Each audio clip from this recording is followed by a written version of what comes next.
All right. Welcome. Good evening and welcome to the Zoning Commission regular meeting, January 11th, 2024, 7 p.m., held here in Town Hall Room 133. First, I'd like to do the Pledge of Allegiance. If you all stand, please.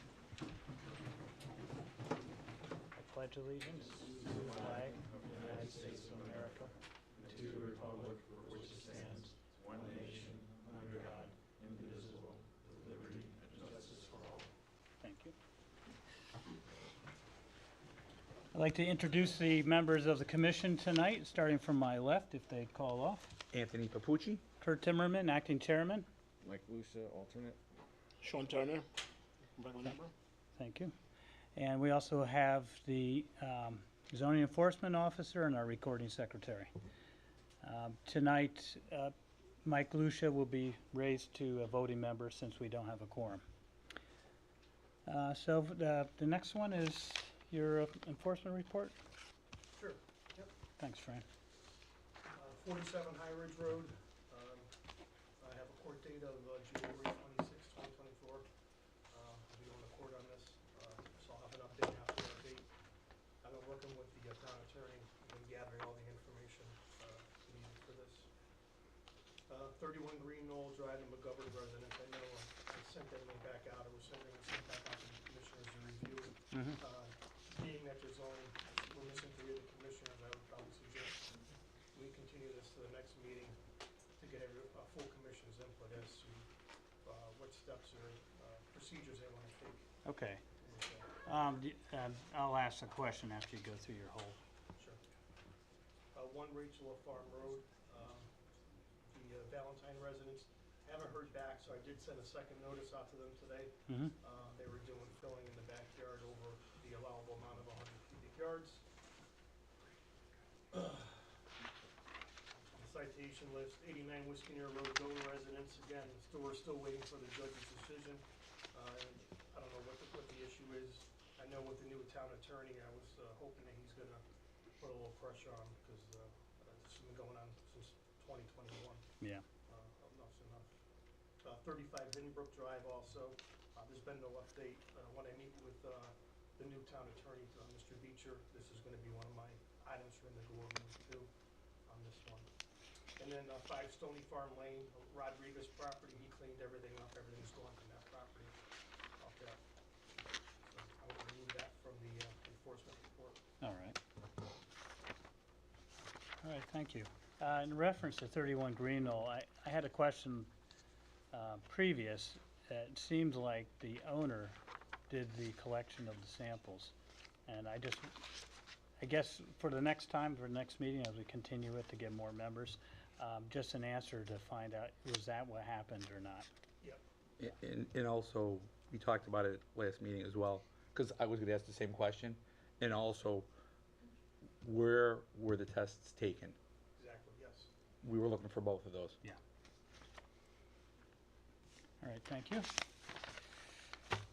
Next up is the, actually, notice of application for text amendment. That was just a holdover from last time, right? It was, yes, That's, that should be so there's nothing. 3A, there's nothing for that. 4A, review of the minutes. Has everybody had a chance to look at the minutes? And does anybody have any corrections they need, or? All right, I'll entertain a motion to accept the minutes. I'll second it. No, I'll get the motion from someone else. Sorry. Thanks, Tony, for the motion, and Sean for the second. Any discussion? All in favor, accepting the minutes? All right, aye. Thank you, that's unanimous. So next we have continued public hearings. 854 Federal Road, application Z-23-51. We had closed the public hearing in the last meeting, so we're into deliberations now. At this point, we can no longer take any more input. So I guess did everybody have a chance to look at the videos that reference and everything? So I know it's boring to watch some of those, but so good. So Sean and everybody had a chance. Okay, great. So I think everybody's up to date on that. Let me get out. So why don't I start with some some thoughts I have that I want to get some other people's thoughts regarding. I don't know if I can get my device to work. All right. As you know, as you probably became aware when you watched the videos, this is an actual change to our zoning regs for this particular zone and what's allowed. And it came about because there's a builder, the applicant, was interested in buying this property and making use of it, but currently there is a approved application for not only this lot, but the one north of it. And if this lot gets purchased, actually, then that approval sort of evaporates, because now they won't have a chance to own both of those properties. The previous approval was actually a settlement with the town. There was a lawsuit brought by that applicant, and it was part of it was affordable housing and everything, but I guess it must have been turned down. I wasn't on the commission at that time. I was on a different commission. And as a result, that was the final settlement. And there was a number of properties on there. And specifically, there was 181 units across those two properties. On this subject property, there's 855 units from that portion of it. And because of the way our regs are for the Town Center District, or TCD, you can't be any more than 25 feet away from the front line, just to give that sort of village look. Unfortunately, trying to hew to that regulation puts wetlands at risk, and actually part of the settlement had them, taking some wetlands and moving them around. So the applicant today, they wanted to put in some changes, because they had a different plan for that one project. And they didn't feel that they should go for a variance, because really variances shouldn't be given out. You have to really have a hardship, and it's not just financial, something wrong with the land. And so they didn't think that was a proper approach to do a variance, but rather a targeted, as they call it, a targeted change to the zoning regs. And the thing with changes to a zone is it affects the entire zone. So the question is, well, what can you do to make the changes not ripple through all the different sites? Because there's other sites that are vacant or not vacant, can be redeveloped. So that's what they put forth, is something where it was a vacant lot, which there's very few left on Federal Road. That had to be on Federal Road. And it had to be, some had a problem with it. In this case, wetlands or some other sort of topography problem. Wetlands, like what? I'm sorry. Wetlands or some other hardship with Okay. the environmental hardship. And so they crafted it, and the regs, so that eventually, and they would have to come back for this, mind you, that if the regs were changed to allow what they'd like, then they're not approved for that site. What they would have to do then is say, okay, now here's what we want to do, which basically looks like what they're proposing, but they have to come back under a special permit process, which is another public hearing, just for actually putting something there. So the zone would be changed if we approve it, but nothing else gets approved. There's no building going there yet or anything else. So it's a two-step process. So they have to go and spend more money again to come in front of us. The thing that I liked about it is that I think it's less intensive than what the old approved plan is. The old approved plan is called the Enclave across those two things. And because of it's a settlement, it was something the town didn't want. Okay. So they got forced into it through the legal process. And for this particular process, the density of units per acre was higher. The building was impacting wetlands. There was a couple buildings actually that they're proposing.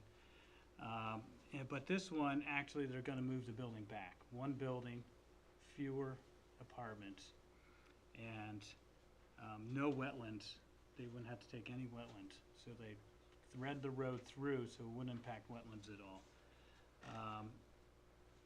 Let's see, further back from the road, even though they're talking 4 stories and 50 feet, the existing approved application is also 4 stories.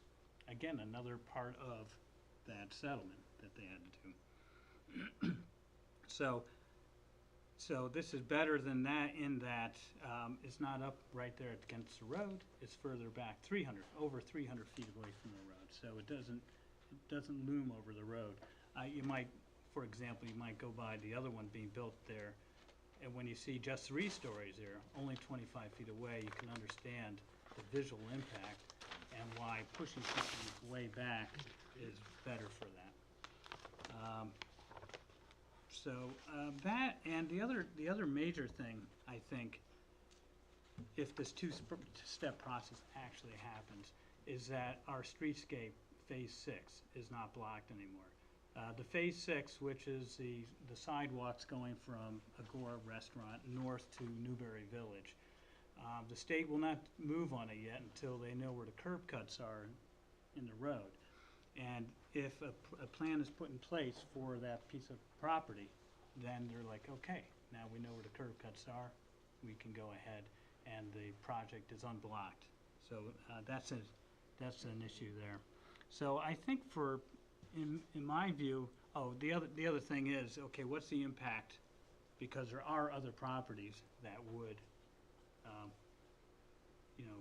would be okay with this. One is 701 Federal Road. That's the one below the supermarket being built right now. The other one is the property on which the supermarket is, but now there's something there. But one of the things was talking about vacant. Now technically, that lot is vacant right now because they don't have a CO, they don't have, final permits and everything. There's this particular lot, and the other one that was impacted by wetlands and stuff was 786, which, when I look at it, looks totally wetland. Yeah, it looked not very buildable. Yeah. Weird shape. Weird shape. Yeah. It's next to the high tension pylons right there, and it's got wetlands all the way around it. Makes you wonder how they got the high tension pylons in there, but that's the state overruling the town. So that's what I feel about this zone change. I think the impact will be minimal to these other sites. With the zone, how many properties are within that zone total? Oh. And the reason why I'm yeah. asking is, It's only on Federal Road, too. right, Yeah. but I figured, but again. There must be about 100, 80 to 100? Yeah, maybe somewhere, but, most of them already have buildings on them and stuff. Yeah, Right, yeah, but again, thinking about if this is a change, yeah. if you make it for one, It it affects all. affects all, Correct. everybody in the zone. Correct, which is the reason why I was asking the question. Because Yeah. the second piece to this would be that we are talking the 4 stories and what was forced because of the litigation. So now the question becomes, is that also opening up a can of worms, so to speak? Is that specific for that one building or that one project, or can it No. be expanded? It can't be, well, some of the restrictions on the regulation, and if I look at the regulation, proposed regulation, the proposed regulation would be that it's gotta be vacant as of July 1st, 2023. So if someone's redeveloping a property, it doesn't apply. It's got to be on Federal Road. It's got to encompass environmental constraints such as inland wetlands or other natural resources which limit opportunities for practical and conforming development. For example, you have to be within 25 feet, but yet there's wetlands there, that Right. sort of thing. We may approve, so this is, we don't have to, mind you, we don't have to either, but we may approve, subject to special permit, development with the following flexibility. Maximum building footprint, and these are all based on the project that they want to do, but it would apply to these other project Right. These other three I talked about. Right, and that's the reason why I was asking, because I know for AR, again, where they're building and the other projects or their other phases of what they're trying to achieve. Yeah, What I'm trying to figure out is where are the where are the firewalls? yeah. What can or can't, and depending on our approval or rejections, what Yeah. bleeds over, And, if anything. for example, the lot just north of it, it doesn't have any wetlands that I've seen where Peter's Imports is. Yeah, no. Right. In fact, that's not vacant either. So for two reasons, it couldn't be considered for this. Okay, It would have to hew to the standard TCD, okay, even though 25 feet is pretty close, but, the maximum height of 4 stories and 50 feet. Now, okay, that's fine, they say it's gonna be 320 feet back, at least for this project. But I think to protect ourselves, we should add a required minimum setback too. You know, I don't, the way it's written, you could put a 4-story building, you know, bang up against the road. We don't want that, we want it back. Even though this project might be back, I think we should put, right, like you that's said, where I'm going with this, and so that's why I was firewall asking. to keep, Yep. you know, so we can add more restrictions to whatever they've added. You know, what we can't do is add things that give them more leeway. Correct, And then they have other things like residential density, 14 dwelling units per acre. The old one, the enclave was 16, so this is a little better than what is approved now. And then they just want to do one building, so they minimize one building, 4 stories, 300 feet back. That's how it minimizes the impact on the wetlands. And then number of independent means of access, 1. Though, as you saw in their presentation, they actually have 2. They have a shared one. So the fire department likes to have 2 Right. ways to get in. So they do have 2 ways to get in. Okay. One is theirs and the other one's shared. So the other thing is the planning commission looked favorably upon this. So those are things we look for too. You know, the planning commission's job is to look at the plan of conservation development and looks at the regs we propose and say, does it fit in with our guiding document on regulations? And, was it a 3-to-1 or 3-to 4-to-1 vote? 4 to 1, I believe. Yeah, 4-to-1 vote, they felt that it did. I think there was some discussion, it was concerned about the 4 stories. And that's why I think I'm concerned about that, and the only way I'd be comfortable with it is to have it set back. I don't want a chance Right. to have it, right, well, like I said, that's my big concern, Yeah. and that's my biggest concern, that and, again, the sewers that I brought up last time, we Yeah. talked about this as well, because oh yeah, even if they're extending, the state's gonna do the extension from Four Corners all the way up with the sidewalks. Again, putting in sewers and all that stuff. Yeah. All that has to be verified capacity and all of that. So I definitely would like to know impact. and they can't get their finals until they get the Correct. sewer hookup. So, I think they wouldn't even begin to build if they didn't know, hey, you know, because they could get all the way to the end, spend all that money, and boop. Right, I right. can't put anybody inside. Yeah. How about Sean or Mike?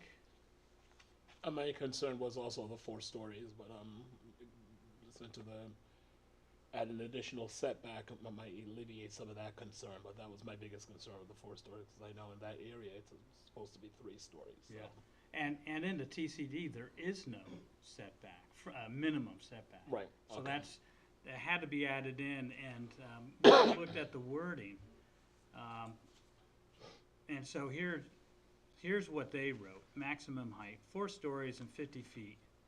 And I thought, all right, but I wanna, if you're gonna be 4 stories, I want you to push it back. So I added to this, so the total reads, maximum height, 4 stories and 50 feet with a required minimum front setback of 150 feet when at 4 stories.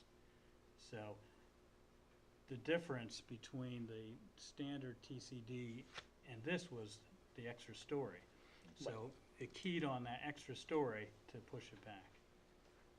Because they had no maximum front setback, and you usually don't see maximum, and in the TCD, you know, it's 25 feet.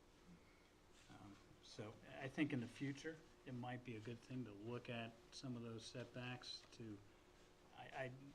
but we can discuss that later. You know, if we see things and the plan of conservation development is starting to be redone, because every 10 years it's got to happen, we should think about these things and have some inputs to some of that process. Hopefully by the 2 years it'll be done and we'll be the Planning and Zoning Commission. Well, the only other question, and I looked at some of the plans, but it didn't call it out. Are there gonna be any sub-ground level units? No. Okay. I was just curious. It didn't show it, but I started thinking, are they gonna do any sort of, storage or some sort of basement? Oh, you mean like for the tenants and stuff? Correct. Yeah, not that I saw it on the I didn't plan. see anything, but I was And in just fact, curious. it's coming back to us. So when they have their final Yeah. plans and all the engineering drawings, we can ask that. Because I know some do that. Right. The one thing that the fire marshal asked us not to do is to have any underground charging stations for electric cars. That's just too dangerous. You know, they'd rather have them out in the parking lot. Right. So the car can burn down out there. Well, that's the other reason why I was asking, depending on where the utility closets are gonna be Yeah. and how they're bringing stuff in. Yeah. If it's gonna be underground, again, storage, boilers, whatever they're gonna do. One thing they'll probably do, and they are doing it with the building across the street, is all electric. So there's not gonna be gas, heat, or anything like that. It'll all be heat pumps. So, and then on that project across the street, and probably with this one, but we'll see and we can ask, they're going to set up 40% of the parking spaces for infrastructure for electric vehicles. Okay. So when it comes back to us, then we can start asking these detailed questions and put our concerns and our wants, Of course, we could do this and they decide not to do that, but and so it could sit here and never be used, Right. that sort of thing. Any more? Mike? No, I think it's a decent use of the property, especially compared to the other plan, which is a lot more going on up close. So, I mean, this is not really approving the actual building by this company, but, there's probably something of value in having the same company managing properties right across the street from each other for more kind of cohesive environment. Yeah. And they had mentioned wanting to sort of create a neighborhood where they'd have, put a crosswalk in between the two. Instead of Right. more disjointedness. Mhm. All right. Well, I've entertained a motion to approve. If anybody wants to read that motion in. With the addition of. You wanna read The only, exactly the like only this? difference is, Right. would be this extra word verbiage I put there. All right, we can just If- read the whole if- thing. yeah. All right, I'll make a motion to approve application Z-23-51, which is an amendment to the Town Center District, for 854, well, that's who's doing it, but, design flexibility, section 6, development of vacant constrained lots for lots within the TCD which are vacant as of July 1st, 2023, and include frontage on Federal Road, and encompass environmental constraints such as inland wetlands or other natural resources which limit opportunities for practical and conforming development. The commission may approve, subject to a special permit, development with the following flexibility to typical bulk and dimensional requirements. A, maximum building footprint, 16,500 square feet. B, maximum front setback, not applicable. C, maximum height, 4 stories and 50 feet with a required minimum front setback of 150 feet when at 4 stories. D, residential density, 14 dwelling units per acre. E, maximum number of dwelling units per structure, 51. F, number of independent means of access, 1. All right, do I have a second? I'll second it. All right, thank you, Sean. Any discussion? Further discussion? All right, all in favor? Aye. Aye. It was unanimous. And the reason is regulation is consistent with the Plan of Conservation and Development as per a favorable referral by the Planning Commission. It has sufficient restrictions to keep the spirit of the TCD and allows a narrowly tailored approach to providing additional flexibility in the development of vacant and constrained lots within the TCD. All right, thank you. Let's see, next thing up. Can you get that file, Mr. Chairman? Oh, yeah. Yes, please.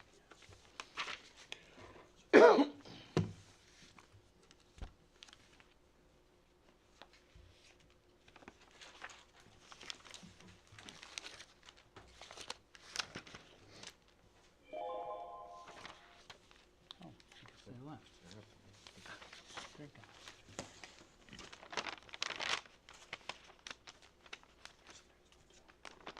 All right. Oh, that's this one. Where do I stamp this? Anywhere?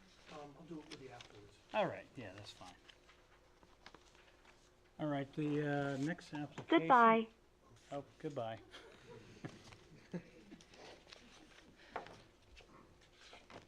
I think that was a computer, right?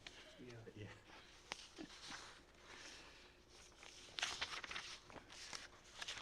All right, the next application, public hearing is, which is still open, is 120 Obtuse Hill, application Z-23-62. A special permit with design review for a 700 square foot accessory apartment per section 3.16. The same rules apply as from the last time. We accept new data because we're still open, and we do have some correspondence to read into the There record. was an email, correct? Yeah. Yep. And then I will ask questions of clarification, followed by questions for and questions against. And then we'll probably close the public hearing if we don't think there's any more data coming in. Actually, I believe there's two pieces of communication yep, down there. so, could you read these in for me? Sure. This is email that came in. Okay. An email from Julia Mullen, 4 Winwood Road. Good afternoon. I am unable to attend this month's zoning board meeting. I wanted to express my concern for the hearing on a 120 Obtuse Hill Road for a single-family conversion. The resident was approved to do a garage extension and to build an accessory apartment, but the owner built a duplex. This issue cannot be overlooked. He was permitted an accessory apartment and he built a house. If this is allowed, more people will do this. The resident should have applied for a single-family conversion when his in-laws moved into the cottage home on this property, which have something I have stated at last month's meeting, probably. With all these people, was the septic even updated is also an issue. Also, there's personal property in the name of Michael E. Kaiser and a business listed for this residence of RK Design. A business cannot be run out of a residence. This property has many uses, and we do not want this for Brookfield. Curtis, an unaffiliated member, stated at last month's meeting, single-family conversion should not change the look of the neighborhood. This does change the area. Also, a single-family conversion allows for 1 accessory apartment. This property has 2 now. We are a single-family area, not a multifamily zone. Thank you for your time. I appreciate it. Julia Mullen, 4 Winwood Road. And there's pictures, before and after pictures attached. Not sure if you've seen this before. Yeah, the three. Well, yeah, that's the duplex, and the other one's the garage, that they want to put an apartment on the garage. Do you want to see this, Sean, or did you already have a copy? The email? Yeah. Oh, I had those. Yeah. Okay. Oh, okay. Yeah, I was gonna say, I got the email. All right. Also, this is from is this attorney we used from the outside, Marini? No, this is from the, What's from Marini? is that from Marine? Yeah, MZ Law. There's the other one from, I think that was already read into the record. Oh, about Yeah, January 3rd, there's a deposition. Yeah. Okay. I can do that. State of Connecticut, County of Fairfield, Newtown, January 3rd, 2024. I, Keith Aragi, being duly sworn, do hereby depose and say, 1, I'm over the age of 18 and understand the obligation of an oath. 2, my mother, Edna Aragi, purchased the property located at 120 Obtuse Hill Road, Brookfield in 1978, and I resided on the property from 1978 to 1983. Prior to and at the time Edna Aragi purchased the property located at 120 Obtuse Hill Road, the previous owner's caretaker occupied the carriage house located at 120 Obtuse Hill Road as his residence. Upon information and belief, the carriage house located at 120 Obtuse Hill Road was occupied as a separate dwelling before zoning regulations were adopted by the town of Brookfield. 3. After 1978, the carriage house continued to be used as a separate dwelling. In 2002, I personally remodeled the carriage house to add a sunroom off the back of the pre-existing kitchen. Signed, Keith Aragi. And then there's a map. It has an arrow that says TV tower. I think they're referring to the TV tower attached to that carriage house that exists there now.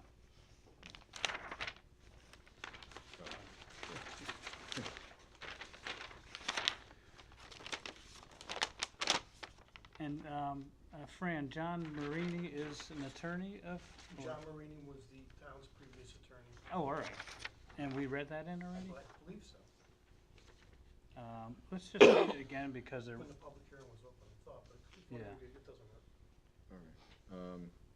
It's a letter from John Marini, previous town attorney, from Tuesday, November 28th, 2023.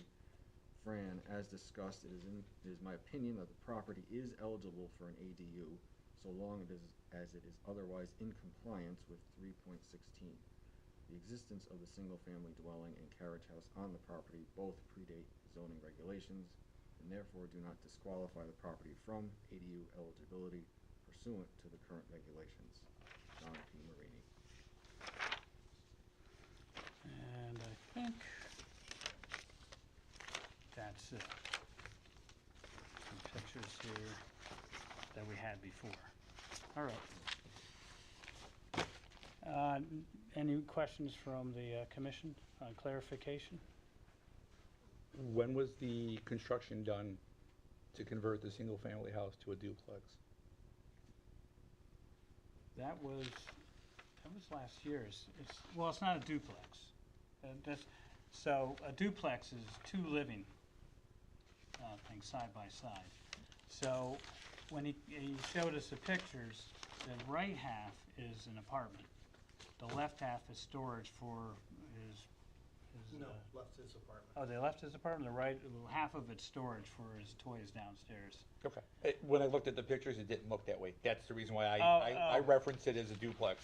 I can't see the inside, but Yeah. it looks like it's, Now, of course, if all of a sudden he goes and tries to make it a duplex, then that's a different issue. right, Yeah. if you look, because of the way that the garages are set up here and here, it does look like, Oh, and that's why I said, I'm wondering when this was done, because though the footprint looks different, you know, the standalone carriage house, a separate issue, but it Yeah. would be interesting to find out when the construction was done. um, The house itself seems like it was built pre the zoning boards, but Yeah. if construction was done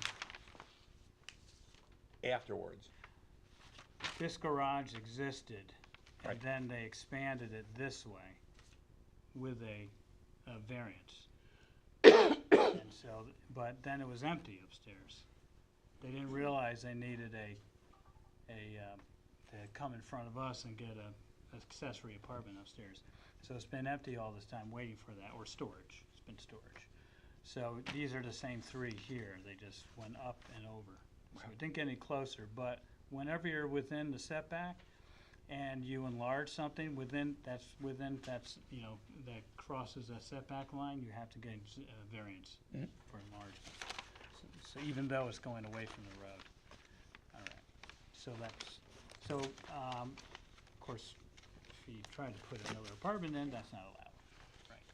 The point is, you're allowed one accessory apartment, and the question last time was, does that old carriage house count? And Yeah. in the view of the attorney, it doesn't, since it's so old. Right. Is there any other questions or clarification from the audience?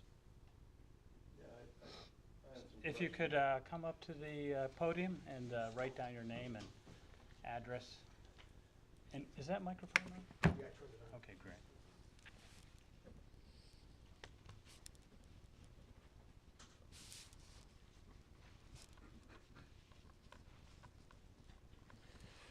So my name is James Williams. I'm at 119 Obtuse Hill.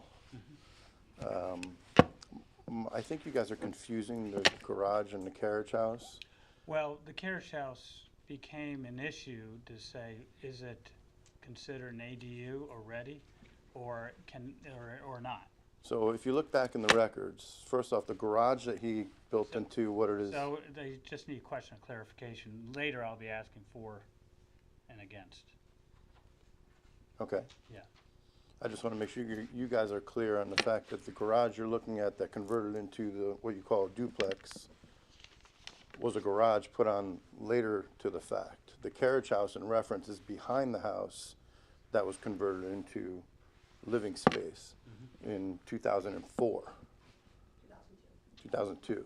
If you look at the records and the history of it, there was an addition put on that house, not the garage that you're looking at in the picture. So, want to make sure we're clear, that's all. Okay, thank you. I guess clarification for us, not. Thank you. Any other questions of clarification? I think what he was trying to explain, hi, I'm Shauna Renna. We live directly across the street at 119 Obtuse Hill Road. A 1994 map and a 1965 map both show that carriage house as a garage only. If you look at the maps at Town Hall, there was not a carriage house in 1974. It was a garage. Got this from the records. So that's what we want to clarify, that carriage house was not there in 1964, 69, or even 74. And the law went into effect in 69, All right, thank you. okay? Why it was there by 1978. Yeah. Can we sign in here? Yes, please, and then state your name and for the record. My name's Jacqueline Larkin. I'm at 7 Windwood, and I'm not familiar with a lot of this zoning stuff, so I have a question. Sure. And that is, with the conversion of single family to multiple families, what does is multiple family limited to 2, or could multiple families mean more than 2 families? So this is not a multiple family.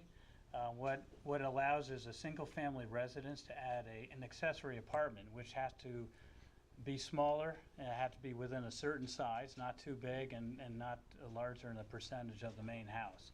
It could be within the house, the main structure, or it could be separate, you know, like over a garage.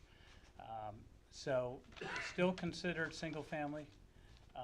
The issue we had from last time, and we needed a clarification from the attorney, was the issue of that carriage house. According to the affidavit that someone swore in front of us, that's been, had someone living there for quite some time, pre-zoning, and therefore is according to the attorney, if that's all true, then it doesn't figure into the ADU. The Okay. ADU is, what does it stand for again? Accessory dwelling Oh, unit. yeah, accessory dwelling unit, accessory apartment. So that's what we had to decide. Is that already an ADU, or do we have to ignore it per the attorney's opinion on that? And the attorney's opinion is that that should not be considered an ADU.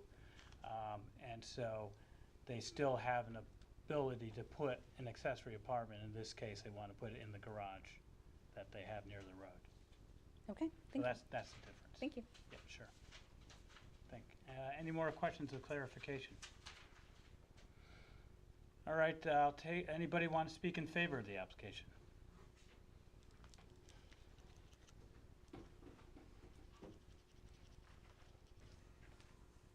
How you doing?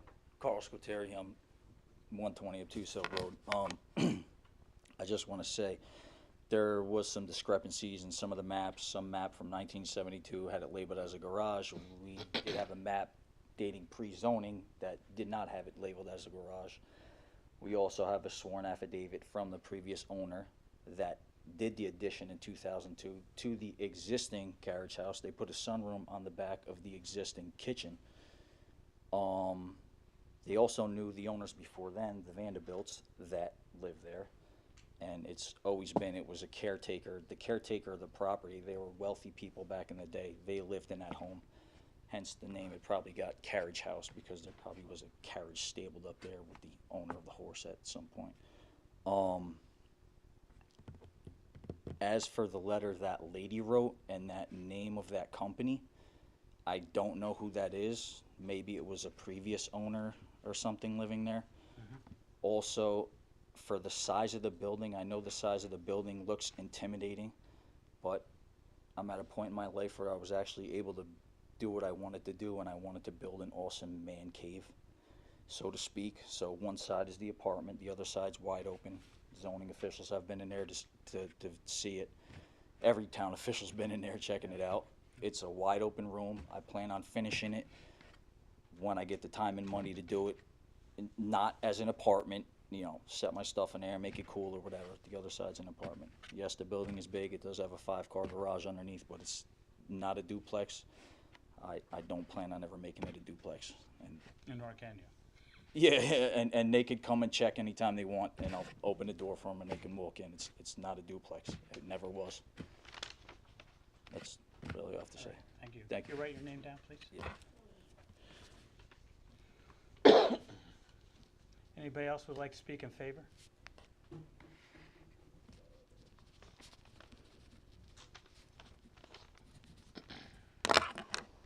Hello, Acacia Capuano, 120 Obtuse. I just want to say that I completely agree that the community should be able to come forth and express their concerns about structures being built in their community. It's unfortunate. It feels like that we're still here talking about some of the same concerns. It's not a duplex. We're not building a duplex.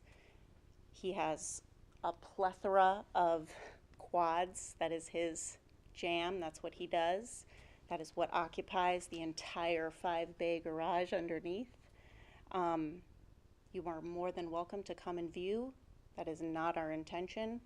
I understand it looks intimidating. It's big. It's probably not what everybody wants to see. I hope that the board is able to make a decision based on fact and policy and what Brookfield residents are able to do on their property. So I hope you're able to do that versus how people are feeling about it. Thank you. All right, thank you. Anybody else who would like to speak in favor? Anybody who would like to speak in opposition?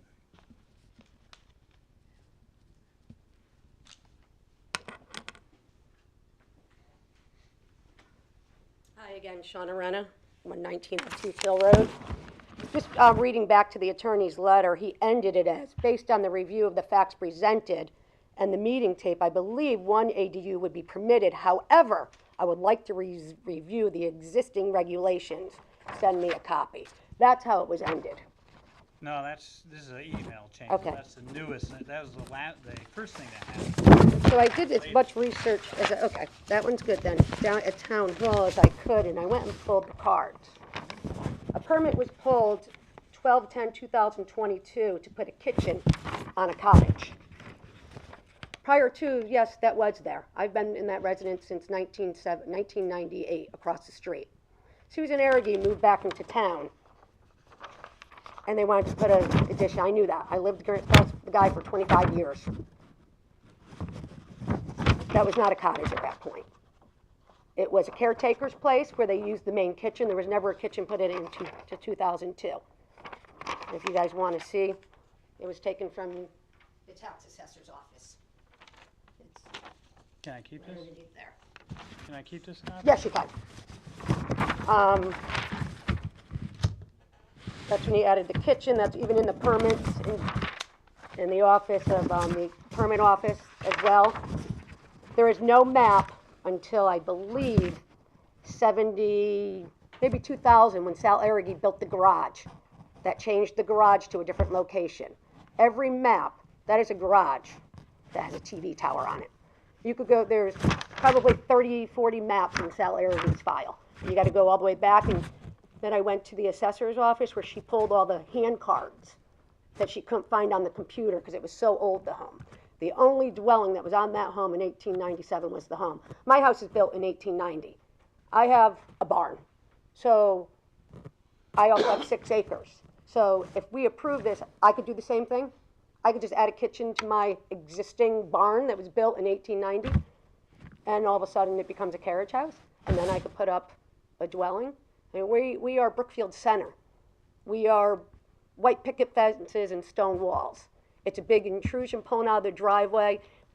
You could barely even see on that route. People are driving 60 miles per hour, and we're on the corner. It's not clear. School buses got rear-ended over and over with my kids when it would stop there. So it's already a busy road. To add more obstruction is pretty. And the other thing that I'm concerned about are the permits. When he built his addition to the garage, it seems like a lot of them were pulled after he already built it. He asked for an 800 square foot addition put onto a garage, and it turned into a 5,000 square foot garage. Those are things that they get a variance from the ZBA. So there's a whole process and time limits and everything for. Correct, but what I'm That saying, was that was a long time ago. but when we were first received the letters, we were told XYZ was going on, and that's why none of us showed up. And then all of a sudden, one day, you wake up to a 5,000 square foot building in front of your driveway.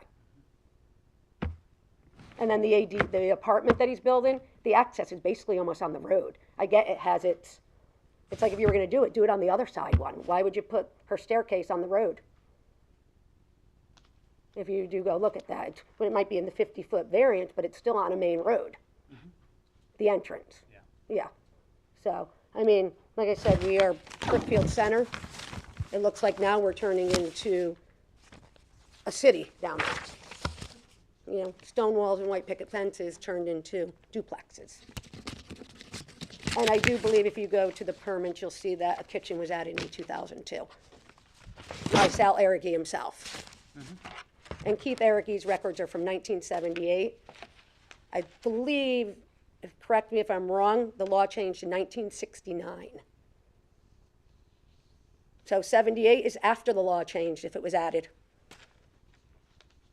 Thank you. All right, thank you. Anybody else who would like to speak in opposition?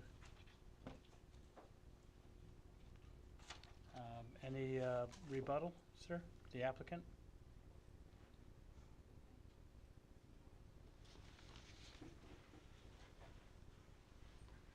I just have to say, as per the kitchen being added on in 2002, kitchen was not added on in 2002. Kitchen was there already. A sunroom in the back of the kitchen was added on in 2002.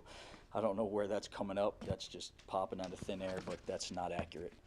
And the pre-zoning dated map that she's talking about in 1965 does not show that that's a garage. It doesn't show that it's anything. It shows that it's a building with a TV tower connected to it. It's not labeled garage.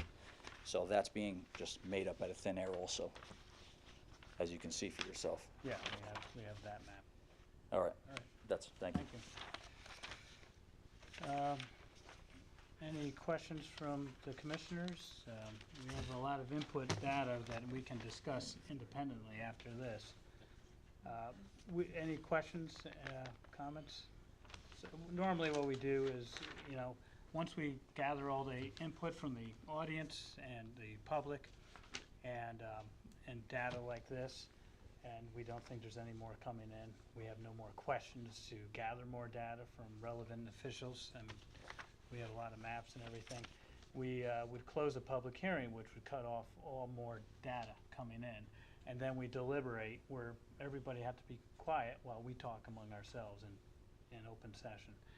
We don't have to do that tonight, but because we have a full menu here. And I think we have to, you know, I have to get a copy of this for everybody so they can look at it too and reference the maps that everybody's talking about. So that requires some reading before we come back and deliberate on the information we received.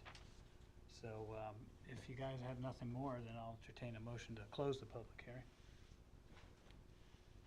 Which means someone can make a motion to close the public hearing. I make a motion to close the public hearing. And usually we say which application and which address.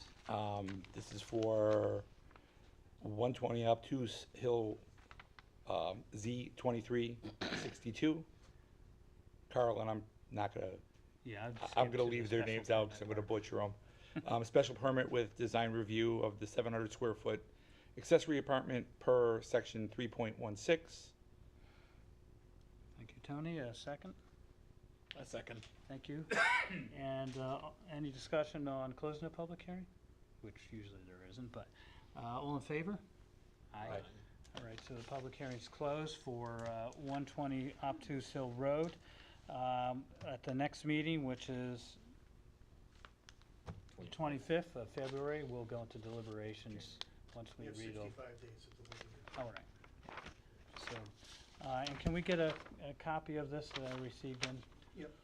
I'll put it inside. Close that file. Yeah, all right. All right, thank you, everybody, for your input.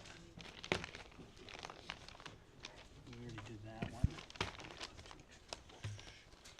All right, the next is new public hearings, 11 Wisconsin Road, application Z-22-1. Actually, is the applicant here for 11 Wisconsin Road?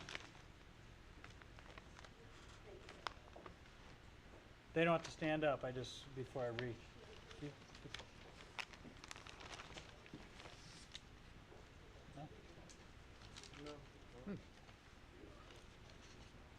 You know what they look like, right? No, Oh, anybody here for 11 Wisconsin Road? Nope, so we'll circle around in case someone comes in. she knew the meeting was tonight. All right, 20 Station Road, there's a public hearing for 20 Station Road, application Z-23-63. A special permit with design review for 60-unit multifamily building per section 3.14. And I'll read the rules, and then you'll read the, that's here. This is a regular meeting of the Brookfield Zoning Commission. At this point in our agenda, we have scheduled a public hearing concerning the application of Alan Rothman for Brookfield Village Station Road, LLC, 10 Julia Lane, Suite 103, Cold Spring, New York, 10516. Application Z-23-63-4, special permit with design review for a 60-unit multifamily residential building per section 3.14. First, let me introduce the members of the commission present here tonight for the public hearing. From my left, Anthony Papucci. myself, Kurt Timmerman, acting chairman. Mike Lucia, acting secretary. Sean Turner, regular member. We will open this public hearing by calling upon the commission secretary to read the legal notice of this hearing. Notice, Brookfield Zoning Commission will hold public hearings at Town Hall, 100 Pocono Road, room 133 at 7 p.m. on January 11th, 2024 for applications by 20 Station Road, Alan Rothman, 10 Julia Lane, Suite 103, Cold Spring, New York. Application Z-23-63, special permit with design review for 60-unit multifamily residential building per section 3.14. Did you say? At this hearing, interested persons may appear and be heard and written communication received. Files are available for inspection at Town Hall. Gary Getz, chairman. Thank you.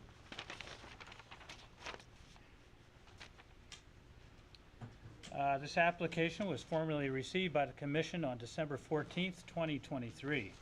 The public hearing is only one aspect of the approval process and is for purposes of accepting factual information and data bearing on this application and to allow expression of opinion by interested parties. Subsequent to this hearing, the Commission has 65 days in which to render a decision on this proposal. Final decision may be in the form of approved as submitted, approved with stipulations, or denied. After reading into the record the correspondence received by the commission relative to this application, we will ask the applicant to present the application in detail. The presentation will be limited to 45 minutes. The chair will then entertain questions of clarification concerning the applicant's presentation. We will hear from those who wish to speak in favor of the application, followed by those who are opposed. Comments must be limited to 5 minutes. Members of the public will have one opportunity to speak during this segment of the hearing and may also submit their concerns in writing during the public hearing. During this segment, the commissioners may ask additional questions. The bylaws of the commission allow for only the presentation of similar positions in succession and preclude the intermixture of comments pro or con. All questions and comments must be directed through the chair. As you are recognized, please state your name and address so that your comments may be legally recorded. Please be assured that everyone will be given the opportunity to speak. However, the commission is most interested in hearing factual information relative to the application, and in view of the time constraints placed upon us, we ask your indulgence in not reiterating comments previously presented. After the public comments are received, the applicant will have the opportunity to comment, and the time will be limited to 10 minutes. Are there any questions on the rules? We now ask the secretary to proceed with the reading of correspondence, but I didn't see any. We're now prepared to hear your presentation. Okay. My name is Alan Rothman. I work for Brookfield Village Station Road LLC. With me today is Earl Govern, who will talk about he's a landscape architect, and he will talk about the plan. Also with me is Steve Sullivan, who from CCA, who will talk about the engineering. And also is Greg Dembowski, who will talk about, from the town's perspective, who is our partner in this project. So we're talking about the site at 20 Station Road in Brookfield in the downtown. It's a contaminated site. It has a blighted building. In the application, it says we're the applicant and the owner is Ed McCarty. We actually closed on it a couple weeks ago, so we are the owner too now. So, and we're here, we're going to be part of this, a very big part of this is cleaning up the site. So it has dry cleaning fluids and has had dry cleaning fluids on the site for about 50 years. It had a system that was underground where it absorbed or took in the dry cleaning fluids, and the fluids leaked or spilled, or they just it wasn't well kept. And so the dry cleaning fluids go down 300 feet. And that's not even the worst of the problems. The worst is it has affected the groundwater. And there's a plume underneath the site that has already started to migrate away from the site into the neighboring properties.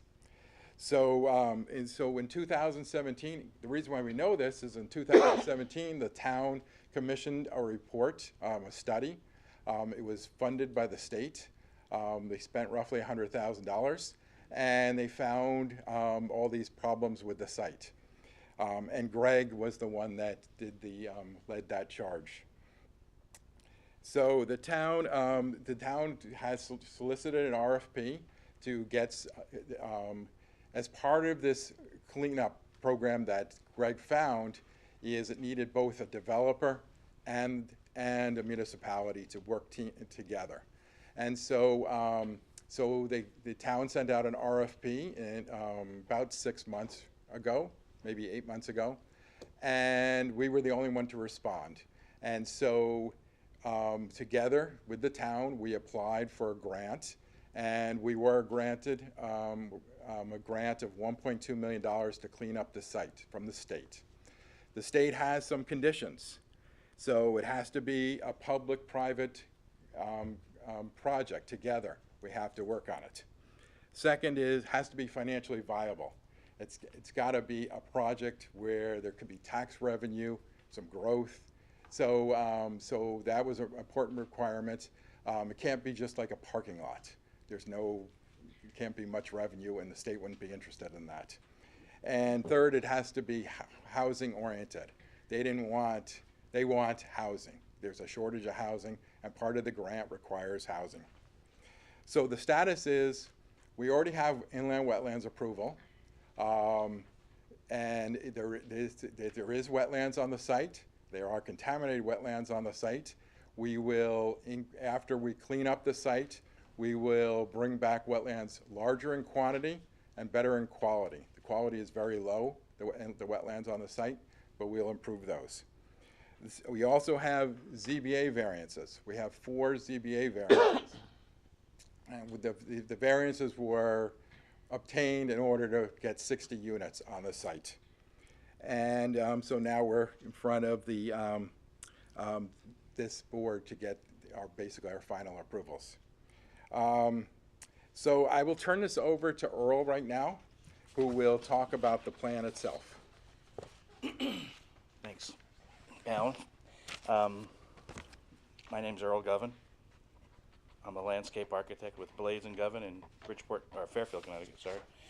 Let me just write my name in here before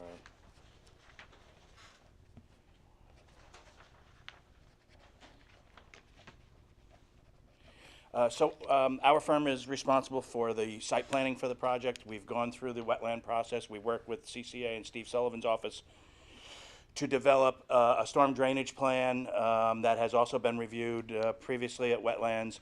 We're the same team that has done the work across the street at Village Brookfield Center. The 4 buildings, plus or minus, 4 buildings, I guess, one connected. And the, obviously the 2 that are going up now. So this is in the same vein. We have the same, again, the same team, and we have some of the same same issues and some, obviously we're up on Station Road. We have public improvements there. So I'm just going to go through some of the basics of the site. It's a 2.3 acre site. There's 28,000 square feet of existing wetlands, of which 10,000 are considered disturbed and will be removed during the process of the contaminant removal of the major contaminants which are not located in a wetland. So those are actually located adjacent to the building which is existing now. So there's a ranch, I would say it's a maybe raised ranch. It's located in this area here. The major plume is right outside the back door, and that's where the major cleanup is. Where there has been a lot of salts and such from the road that have led into the wetlands, and while they were doing this review of the contaminants from the dry cleaning fluid, they realized that there were quite a bit of pollutants coming off the roadway, which is necessitating the removal of about 10,000 square feet of wetlands in order to clean that up. So again, that was presented to the Wetlands Commission, and we were successful in getting that through. What we basically found out is the existing wetlands are really not in great shape. They're not high quality. There's not, it's low groundwater. There's buildup of leaves. It's filled with junk. What we're putting back is a grade A wetland. We're going to construct it. It's going to be to the state standards. It's going to be overseen by wetland scientists. We're putting back a viable wetland. And we'll at the end of the project, we'll have more wetlands than we did begin with. We have about 27.5 when we started. We're going to disturb about 10. We're going to lose a little in some places. We're going to gain others, and we're going to have more wetlands than we did when we started. So that's kind of the wetland situation. A little summary. There are 60 units, as Alan mentioned. We're required to have 1.5 parking spaces per unit. That's 90 spaces. We actually have 102, and that includes the parking spaces that are out on Station Road. Again, Station Road will be treated like it is across the street with the granite paving and the sidewalks, etc. Our impervious surface is at 49%, including the buildings and all the walks, etc. And that's below the 80%. That's the maximum. Our building height is below the building height requirement, and the amenity space that we have that's tucked in behind the building between the wetlands, which is essentially the entire area outside the building and the parking, except for this area here, which is an amenity area for those people who are residing in those apartments.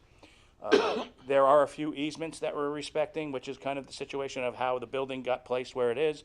There is a sanitary easement that runs through the middle of the site that is quite wide and pushes our building as far to the west really as possible, or is that south?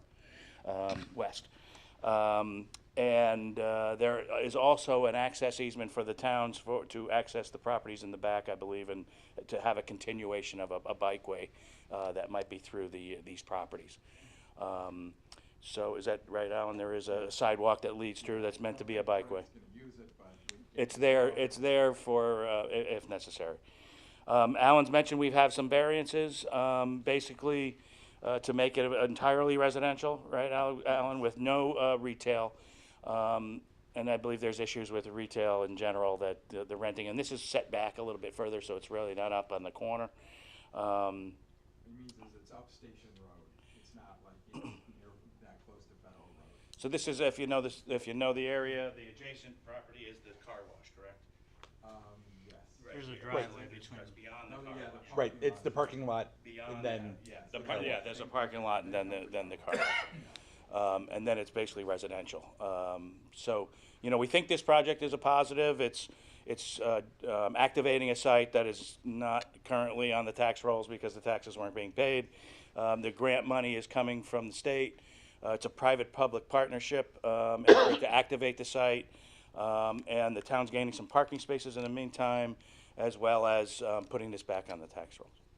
And one thing I'd like to add is when we closed on it, the prior owner hadn't paid taxes for years, and so $170,000 went to the town that we collected at the closing and gave to the town for blight fees, for taxes which weren't paid in 3 years, for WPCA fees, and some other minor water fees. And just to, you know, the developer is also on the hook for any overruns, correct? If this, if the reclamation of the site runs over, the developer has to take on that responsibility, so the town does not have additional responsibilities if that's the case. So the grant is 1.2 million. If it goes higher than that, the developer's responsible. This is just an image, an early on image of the building. Again, it's mimicking similar across the street. Each building has its own colors, its own a little bit of take, so that they're not the same buildings. The 4 of them and now the 5, they're not the same. They all have their own character, and I think this one will fit in nicely on the street.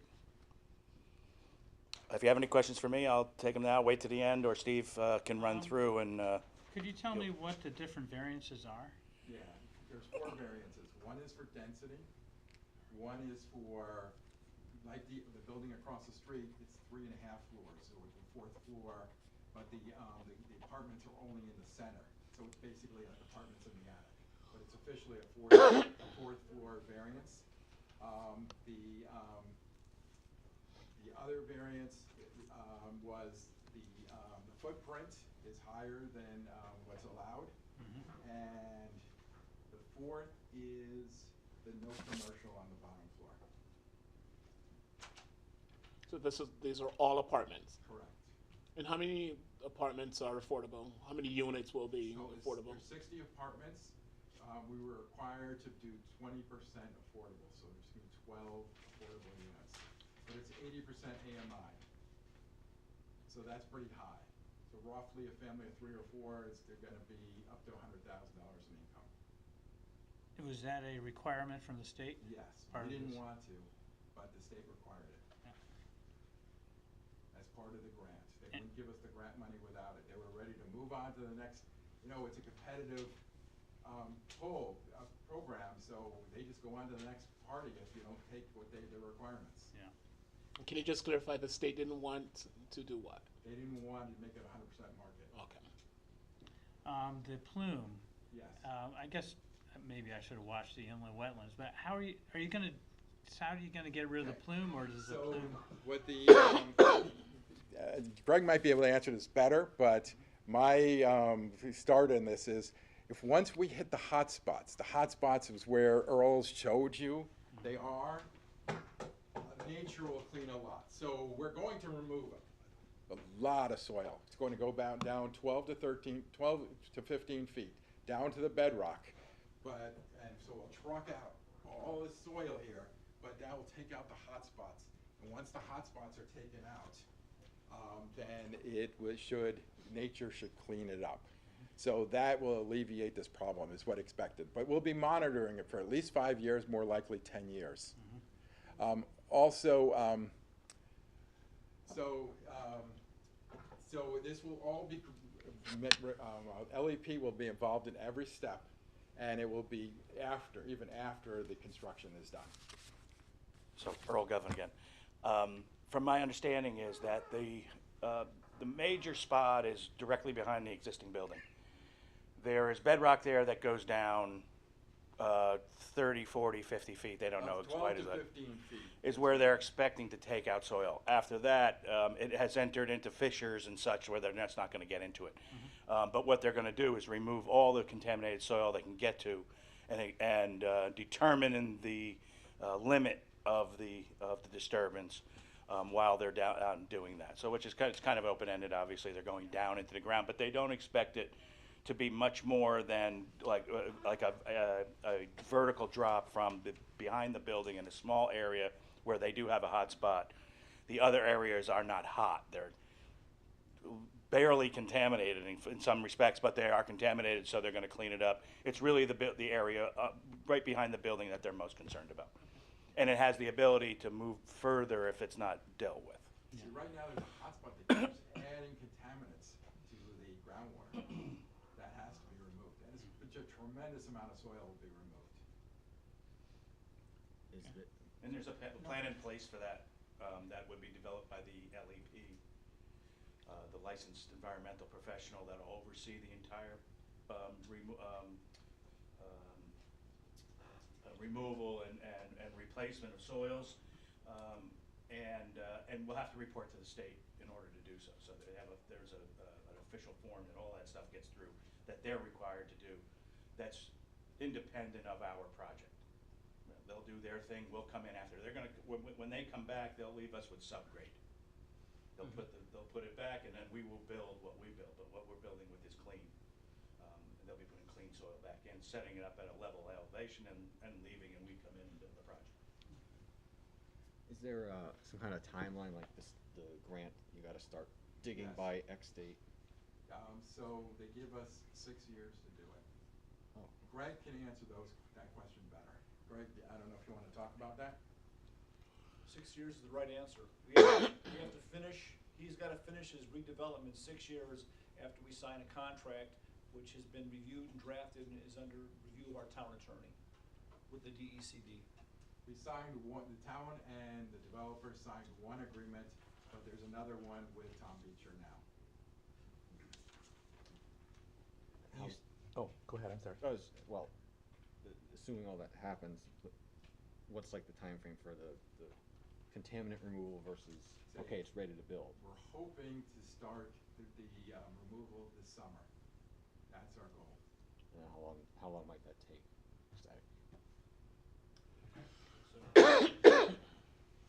So Greg Dembowski, welcome to the new commissioners, by the way. I look forward to working with you. A couple clarifying points if I can while I'm up here.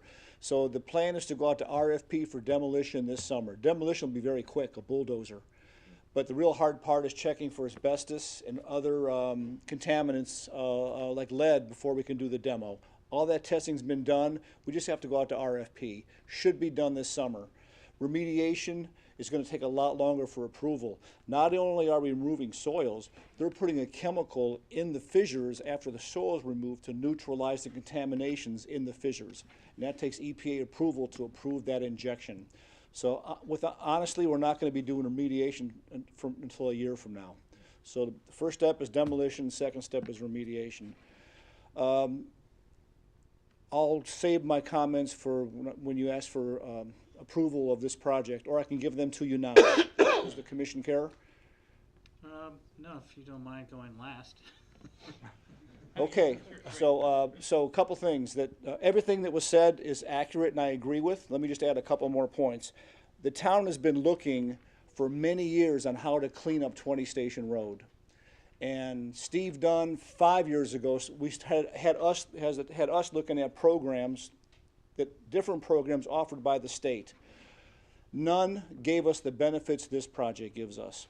There were two objectives: eliminate the blight and clean up the site. 20 Station Road is the last site on the state's brownfield list in the town of Brookfield. We get 20 Station Road cleaned up, there's no more brownfield sites on the existing list in the state, and that's a great thing for this town. I'm not saying there's not more contaminated sites, I'm saying it's the last one on the brownfield list that's out there. Because the grant required a partner and redevelopment, we had no choice. We would have honestly just loved to have a parking lot there. But the reason we went with this program is not only does it give us the benefits these guys talked about, but the town is in no chain of ownership and has no liability on this project. It all falls on the developer. And anything over budget is on them, as he said. We have that very clearly in writing. And the town is not in the chain of ownership or has no liability. And that was a big thing for the town, as you can imagine. So those are my comments. I'll be here for any questions. And there also finally was a limitation on liability for the developer Yes. after they took care of the remediation. We've been accepted into a program to limit our liability, correct? Because we didn't cause any of this, we came in after the fact. All right. Any other questions for the commissioner? Yeah, no, I have a couple questions. Oh, well, Oh. with these guys. Oh. And then we'll let Steve go. You wanna let Steve? Yeah, go ahead. I want to add one thing to what Greg said. Oh, you wanna? So, you know, the reason why 170,000 was collected for the town was because the town would never close on this property or foreclose it because it was contaminated. They didn't want the liability. Part of this program is we get our liability eliminated or taken over by the state. Right. Okay. Sorry, Steve. For the record, my name is Steve Sullivan. I'm a licensed engineer in the state of Connecticut with CCLC. Do you really want to even hear about my stuff? It's more boring than what they're talking about. So my charge was infrastructure, essentially.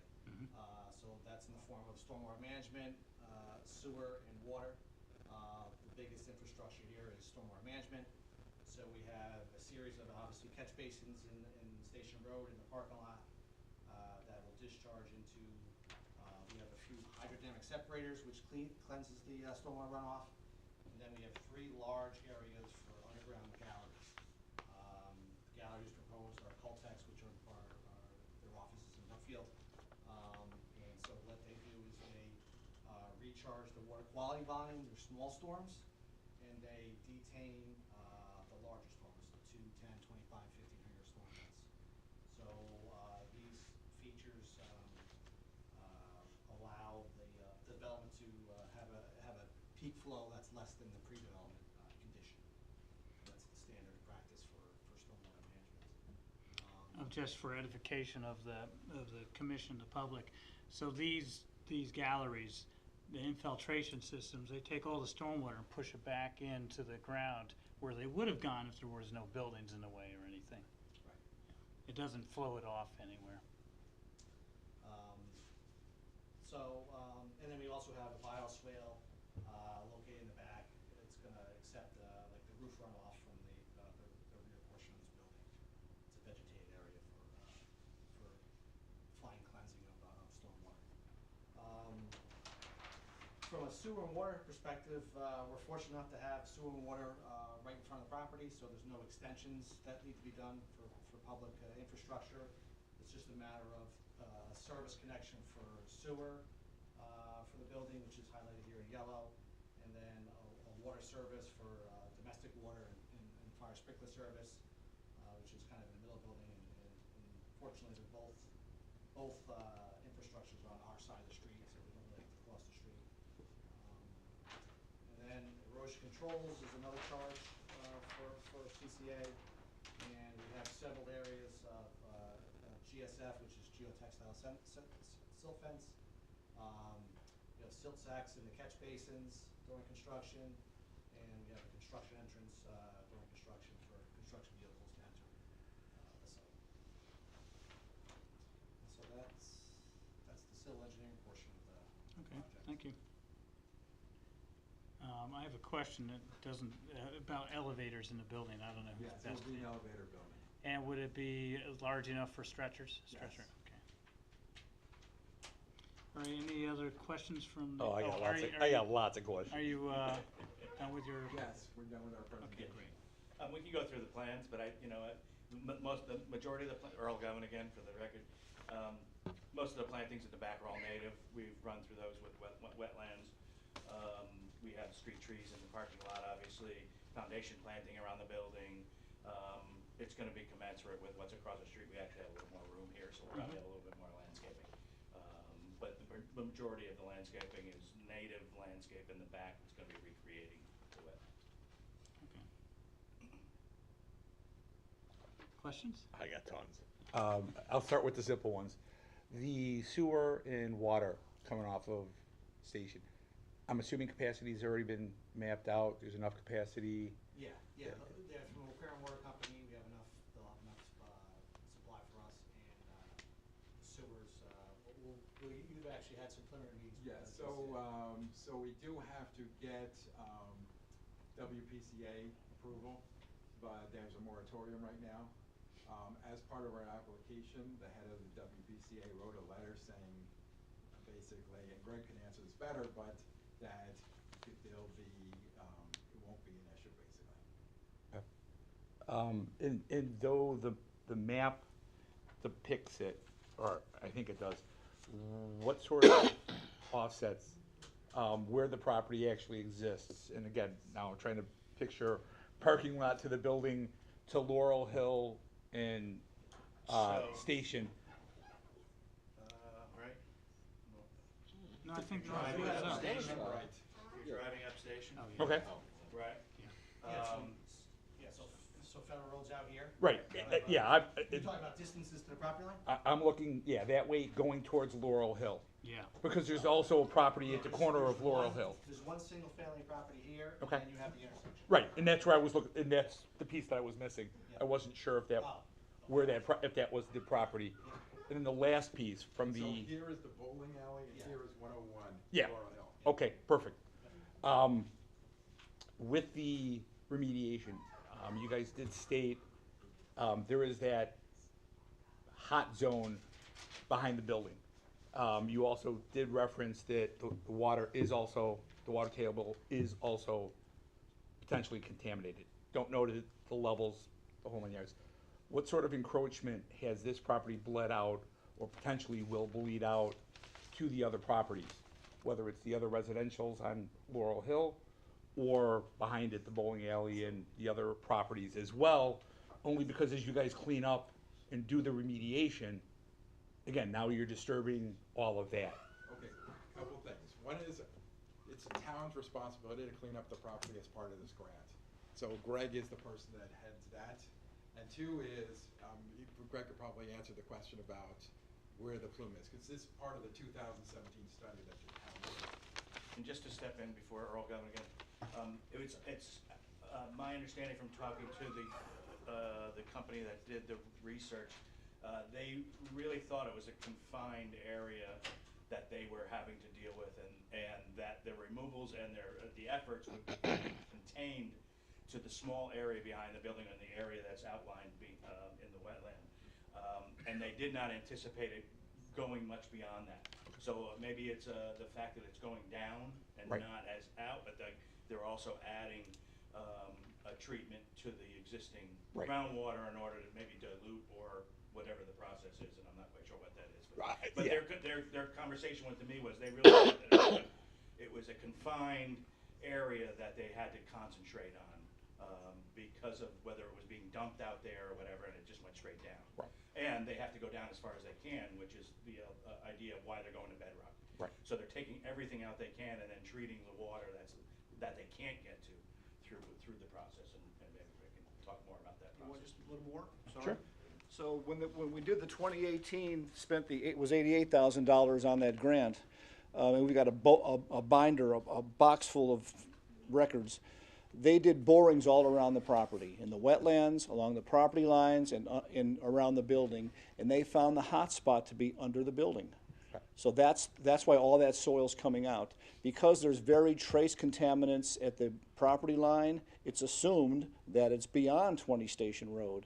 But this project's only gonna remediate 20 Station Road and deactivate as much as they can what's in the fissures. What the engineers tell us, the professionals, is you remove the hot spot, take all those soils out, deactivate what's in the fissures, and you'll see a slow drop in concentrations outside 20 Station Road.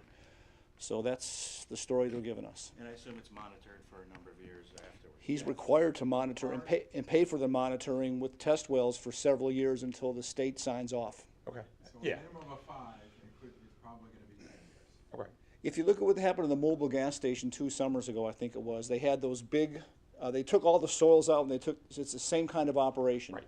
Same kind of deal. That's what I'm expecting, and that's the reason why, like I said, as stuff gets disturbed, and I was also looking for liability, from So- the town perspective.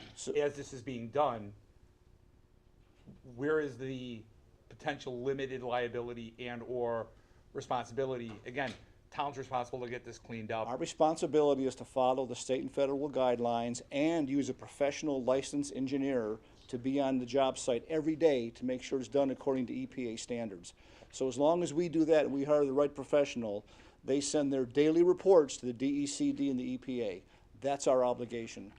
None of us here are experts in that field to do Agreed. that. Like I said, that's why I'm Also, asking the just so you know, when they dig all the soils out and remove them, there's gonna be a pump sucking out any groundwater that leaches into that open pit. Right. It is gonna get removed and chemically treated. Okay, and that's, like I said, that's kind of where I was thinking about this. If there's rainwater, again, force majeure of anything once the ground is disturbed. This is highly regulated and controlled, and we're making no judgment on any of this. It's all regulated. Okay, And we have not only LAPs, but LAPs that almost all they do is dry cleaning, fluid cleanup. So I think they'll end up having a contaminant, they'll have levels of contamination, right? They'll have a stockpile of material on the site that's not contaminated,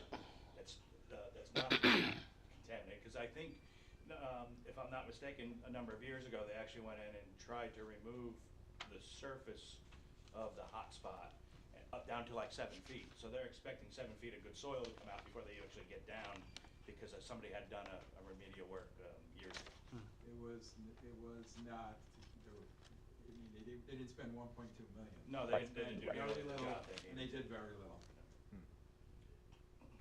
Any other questions for the commissioners? Are these all one-bedroom apartments? No, there's studios, 1 bedrooms and 2 bedrooms. Similar to the mix you have now in the other buildings, or? Well, it depends on the building. Across the street is mostly 2 bedrooms, but if you go more towards the front, there's a lot of 1 bedrooms. But this one will have some smaller units, on average. Is this the only one with studios? Or is there studios? If we have studios in the other buildings, we don't have very many. Okay. This one will have more. When are you hoping to have this project completed by? If everything goes according to It's plan? gotta be 6 It should years, be right? a couple of years. The cleanup is, Greg, I just learned from Greg, it's not gonna be this year. No, I know that, but I'm Next. just But ballpark. it's roughly 18 months from the time we get the clean site back. And that's like a year, so, okay. Yeah. Okay. You're probably 3 years is probably Right, yeah. more realistic. yeah. And that's another thing why I'm not too worried about the WPCA, because it should all be solved by then, the moratorium and the issues. All right, is there any questions or clarification from the audience? I don't like it. Oh, that's the next one. Sir? Questions of clarification first. I'll get to for and against them. Could you come up to the podium? You gotta go up to the podium. You have to go up to the podium and state your name and address and write your name. Nick Bartolomeo, 27 Station Road.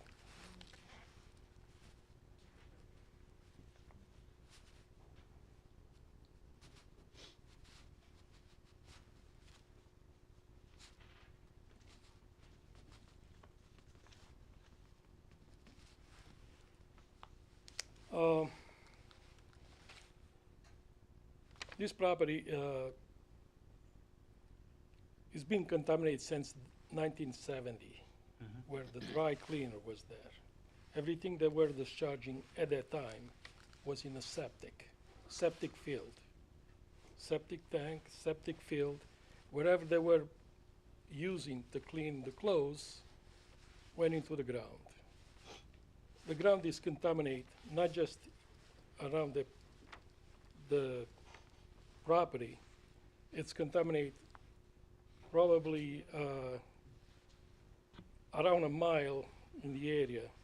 As a matter of fact, years ago, they had to have all the people that they had wells, they had the town and the water department, they had to build a water line to supply all the households with the water.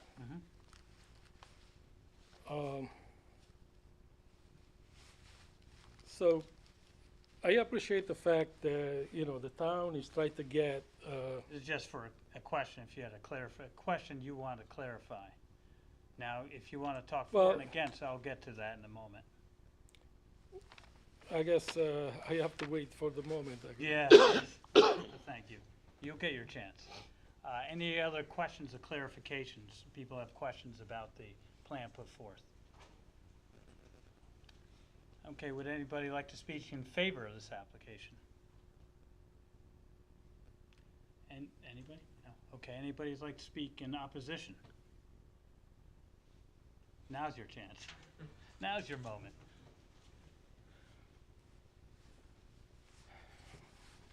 I appreciate the town tried to get somebody in partnership to clean up the property. I was one of them that I tried 2019 with Bill Dunn. I actually had a meeting with him. My approach was the town's gonna need a lot of parking because of the projects that are being built around the area. I will pay to knock the place down and work with the state and the town to get these funds and clean the property, and I will build a parking lot. Well, I never heard anything from the town, from Bill Dunn, and the next thing I know was this. So, this project, the way I look, based on the size of the lot, is too dense. The town regulation maybe allows not even half of the apartments that it wants to put in. Plus, the other concern is the parking. He has 60 apartment, figure 2 cars per apartment, that's under 20 cars. He's gonna have about 88 parking for him, and 10 is the town parking on the road. Where the rest of the cars gonna park? The other question I have is, what about the guests? When guests come in, where they gonna park? I mean, their area, it start to be a nice development, and now it's turning into this a disaster. As far as the sewer, it's gonna produce over 1 million gallons a year, and I'm surprised, whatever. At one point, when I purchased 27 Station Road, I also purchased 91 Loro Hill. 91 Loro Hill is on the sewer. 27 Station Road, I'm sorry, 91 Loro Hill is on the septic. 27 Station Road, property next door, it's on a sewer. And I asked to see if I could extend the sewer line from Loro Hill to my sewer line and go into the, at that time they told me, oh, we have no capacity. For one single family house, they had no capacity. Well, we don't have purview over that, so that's the WP's. I understand, but I mean, I'm trying to give you a big picture here. In the same time, the town is paying penalty to Danbury sewer plant because the high school, the new school, we all, you know, pumping to Danbury, and we paying the penalty. Now we're gonna produce another 1,000,000 gallons. Well, and the town does not pay that. The sewer users pay it, so it's, Yeah, I understand. I mean, sewer user, they have to pay the penalty. But we adding more, so the sewer users, they're gonna pay even more. they won't be able to connect in until we have the allowance, so that's a separate issue. And it's been 5 minutes. New school, No, it's been 5 minutes, sir. okay. Yeah. If you have any additional comments, you can submit them by paper, All right. all right? Thank you. But, you know, please do. I mean, we do want the input. Well, I just hope that somebody's open the eyes. I mean, that's your job. Yes. Your job and everybody else's job. Yep, yep. To protect the people of the town. We have to follow our regulations too. So in terms of parking and variances we don't give, the variance has been given, these 4 variances. That becomes our regulation as well. So we have to abide by the regulations. And for example, if the regulations say there's 1.5 parking spots per apartment, then that's all they have to do, and we can't overrule that. But if the regulation says that you can only put, based on the size of the lot, 30 apartments, are you allowed to do? We don't allow that. If the ZBA has given a variance for density, that was them doing that. There's a certain period that it can be appealed, that appeal date has run out.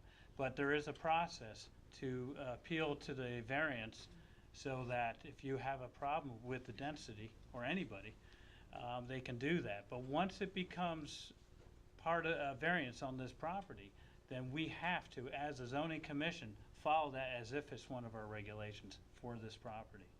So that's, our charge is to follow the regulations as they're written, plus whatever variances have been gotten for this property. So unfortunately, that's not our job. That's the job of the ZBA. Variances should be difficult to get, except if there's some hardships. And on the ZBA, in front of the ZBA, they have to prove a valid hardship.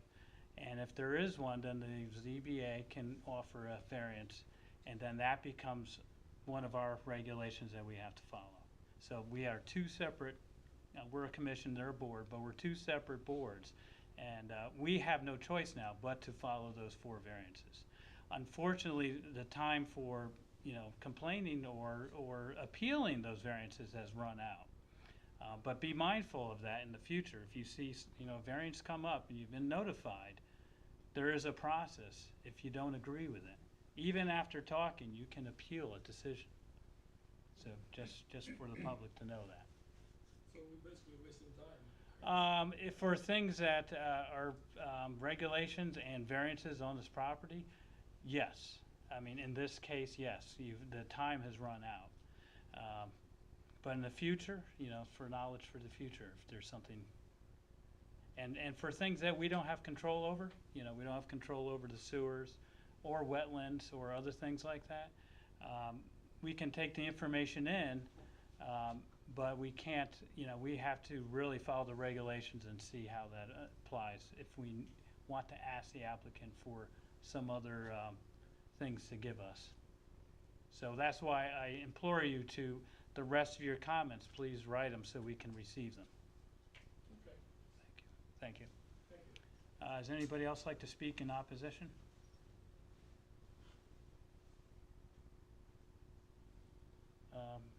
Any more, anything from the rebuttals from the? So, I heard a complaint about parking. So we're required for 90 spots, we have 102.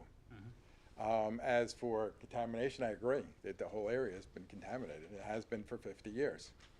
So that's an agreement. Maybe we should keep the public hearing open to receive any more data. Communication comes in. Correct. Any more questions from the commissioners? All right. I'll take a, Just make one more oh, comment? sure. So, because it's been 50 years, here's an opportunity to actually solve this problem. Yeah. So, we don't want to delay this. That's all. The next meeting is in 2 weeks, so it's not too far away. Okay. Yeah. All right. I think we can, make a decision by then. Okay.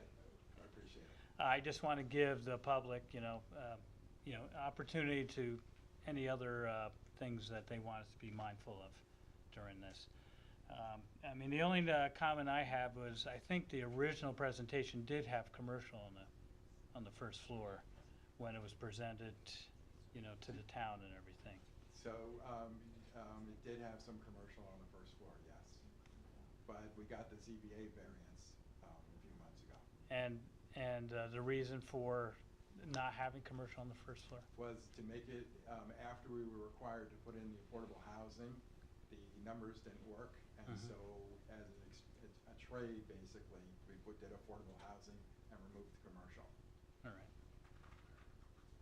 All right, I'll entertain a motion to continue the public hearing. I will, this is Station Road. Yeah. I make a motion to continue 20 Station Road, Z 2363. The special permit design review for the 60-unit multifamily building per section 3.14. Do I have a second? Second. Thank you. Any discussion on the motion? Sorry, who seconded the motion? Mike. Oh, Mike. Thank you. Not hearing none, all in favor of continuing to the next scheduled meeting? All right. It's unanimous. You're welcome. Thank you. Thank you very much.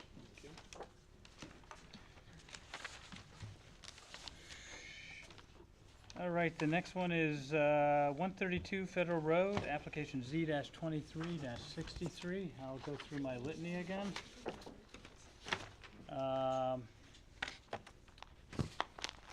Same instructions as the previous one, but this is a regular meeting of the Brookfield Zoning Commission. At this point of our agenda, we are scheduled to hold a public hearing concerning the application of Permit Advisors LLC, 8370 Wilshire Boulevard, Beverly Hills, California, for Conweb Manufacturing Corp., 132 Federal Road, Brookfield, Connecticut, 06804. Application Z-23-67 for a special permit design review for 4,228 square feet medical office per section 4.2A7.B. Reintroduce the members again, starting from my left. Anthony Papucci. Kurt Timmerman, acting chairman. Mike Lucia, acting secretary. Sean Turner, regular member. Our secretary will read in the public notice, legal notice. Yep, notice that Brookfield Zoning Commission will hold a public hearing at Town Hall, 100 Pocono Road, room 133 at 7 p.m. on January 11th, 2024 for application about 132 Federal Road, application Z-23-67, Permit Advisors LLC, 8370 Wilshire Boulevard, Beverly Hills, California, for Conweb Manufacturing Corp., 132 Federal Road, Brookfield. Special permit with design review for 4,228 square foot medical office per section 4.2A7B.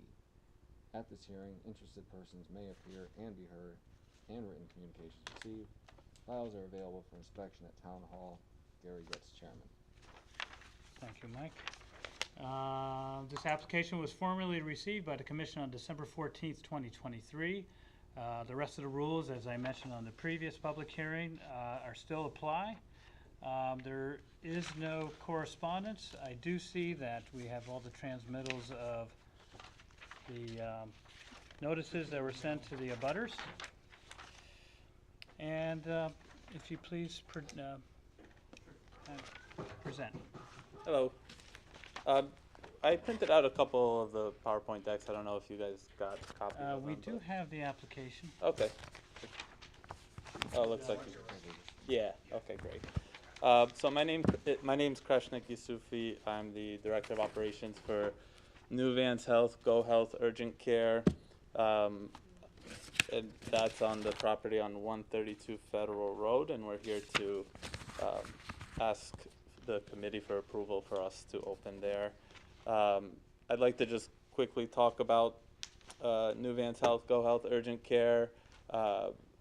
Go Health Urgent Care has been a company since 2014. It's nationwide, and it's a unique urgent care in that it partners with health networks across the country and kind of creates markets and joint ventures there. So, for example, there's one in the Long Island, New York City area, partnered with Northwell Health, and then there's one in Connecticut, partnered with Hartford Healthcare.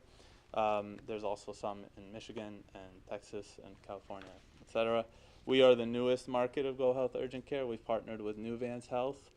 We started our market in August in the Hudson Valley region, Kingston, New York, Wappingers Falls, Carmel, Poughkeepsie we just opened, and now we're also looking to be around our New Vans Health Center hospitals here in Fairfield County, Connecticut.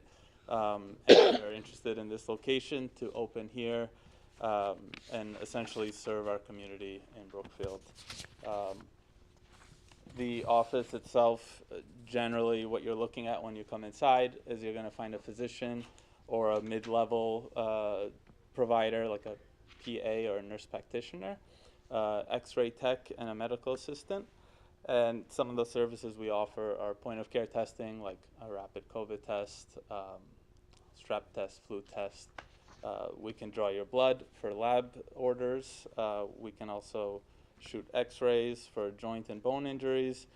We can even repair small, slight injuries like lacerations. We would be open 8 a.m. to 8 p.m. every day, including Saturdays and Sundays. Holidays, we would be open and available for the public, just slightly altered hours, probably 9 to 5 or 9 to 4. The volume we typically see is 3 to 5 patients an hour in our centers. A little bit about the design. There would be 4 exam rooms, 5 workstations for our staff, 2 bathrooms, a work area, break room, and medical storage. We'd have the X-ray machine there, and something unique about us is we have, it's called clockwise queuing, so as to prevent large buildups of patients, and at any given time, patients are able to make reservations and not always have to wait there at the site.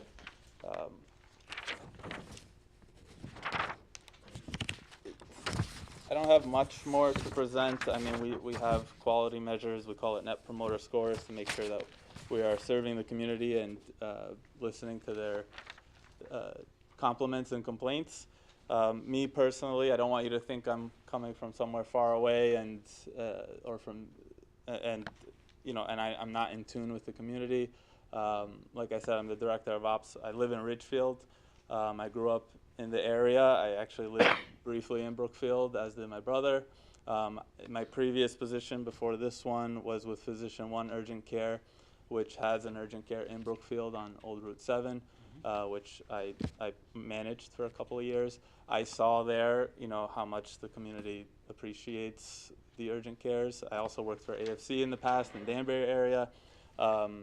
Over the past 10 years or so, I've really seen what these urgent care companies have done for these communities and to help the emergency room not be too overloaded in Danbury. And I really think that we would be a great member of the Brookfield community and hopefully a long-term one. That's all I have, unless you have questions. I'm also here with our medical director, Dr. Reed Idris, so I'll give him a chance to talk to. I have a question. I'm trying to orient the plan here. Oh, sure. With the actual building layout and how one relates to the other. I think I have north, because it has north on here, on both of them. I'm not sure, not familiar with the building down there on Federal Road. I just can't see which section of this building you're going to occupy. I'm looking at this layout of the entire building. I'm assuming Federal, well, here's north, this way, and so this must be Federal Road. So the question is, where this is, where's north? North is this way. Where does this line up with, is it? So where did you get, this is the actual building? That's the actual building, and Okay. this is your build-out inside, the floor plan. And I'm not sure where that goes.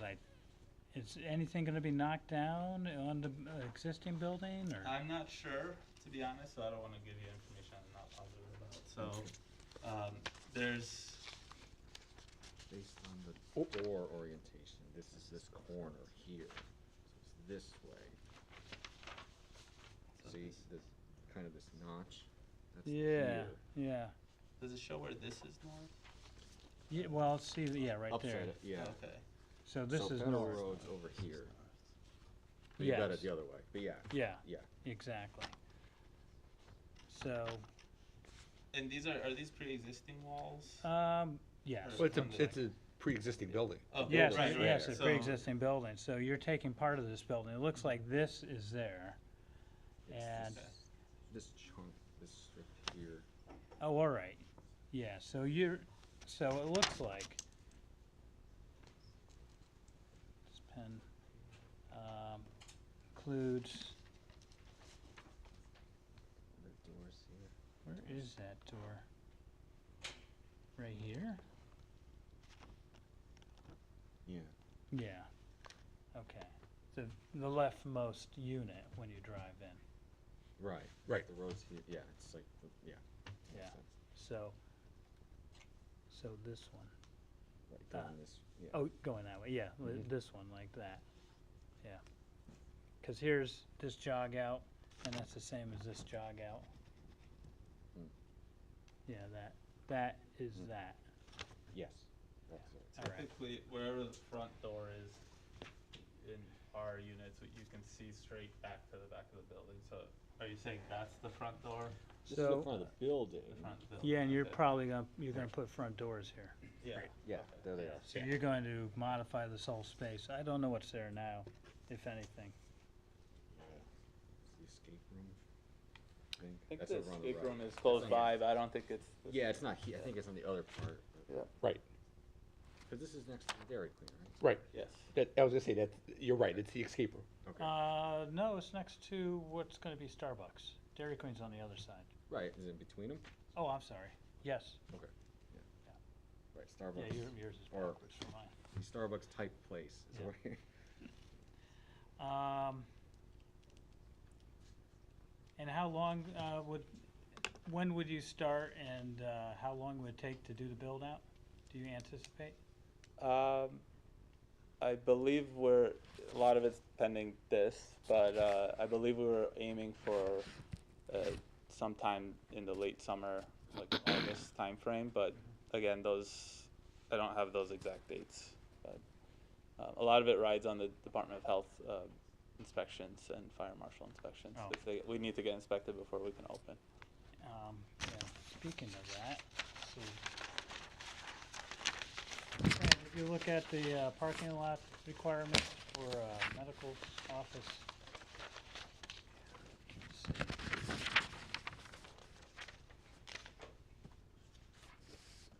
Do you know how many spaces you have allocated for your unit? I do not. This application says 43. Oh, all right. They have the majority of. I was gonna say, is there actually 43 spots there? Well, I don't know. Oh, I wouldn't there's, think so. 92. According to this, there's 92, but Yeah. I'm not aware. I don't either. Yeah, it goes, the parking lot goes in and it goes to the right also. Yeah, it goes way right. There's a bank right here, or Well, there's the Dairy Queen. no, behind the Dairy Queen is where the auto mechanics, and all of those places. Yeah, back here. Right. Yeah. Now, and again, there could be more parking back here, but I would assume, again, now this gets into variations of what, is that all considered the one plot, piece of property? Or Well, are they yes. separate? So when you have multiple uses, then the fit out requires parking for each use. I mean, they have, you said 3 to 4 people an hour? An hour. Yeah. And you have them come in as appointments, so they're not all crowding your, Right, I mean, people have the option to walk in as well, but, yeah.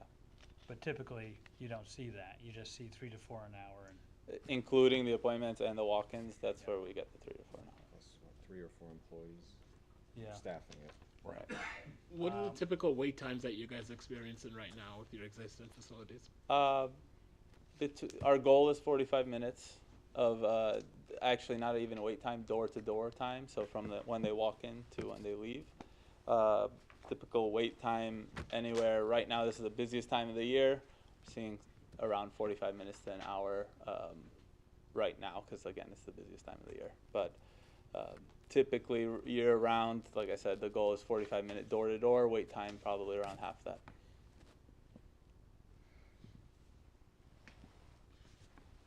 It said the size, didn't it?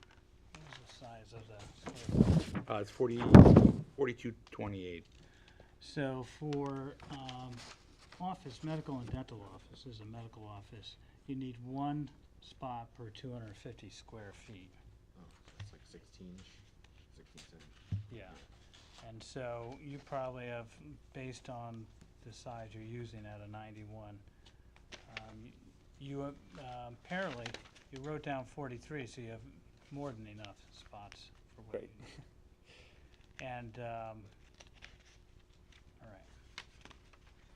I can only imagine, but I have to ask, is that allocated by the tenant or the owner of the property? You probably. I'm not sure, I'm sorry.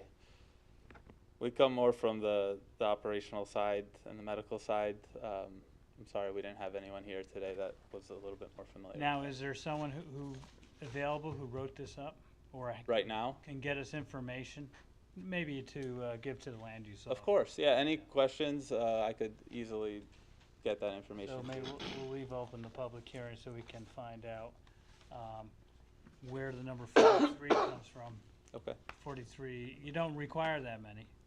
You only require 1 parking spot per 250 square feet of your building area.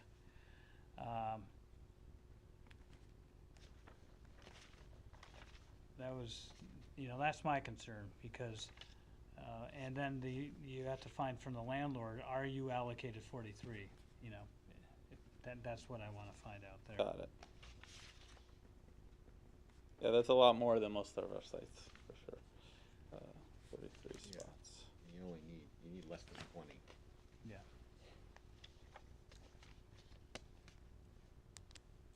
Oh, yeah, 4228. Yeah. All right. Let's see, and any questions or clarification from the audience on this application?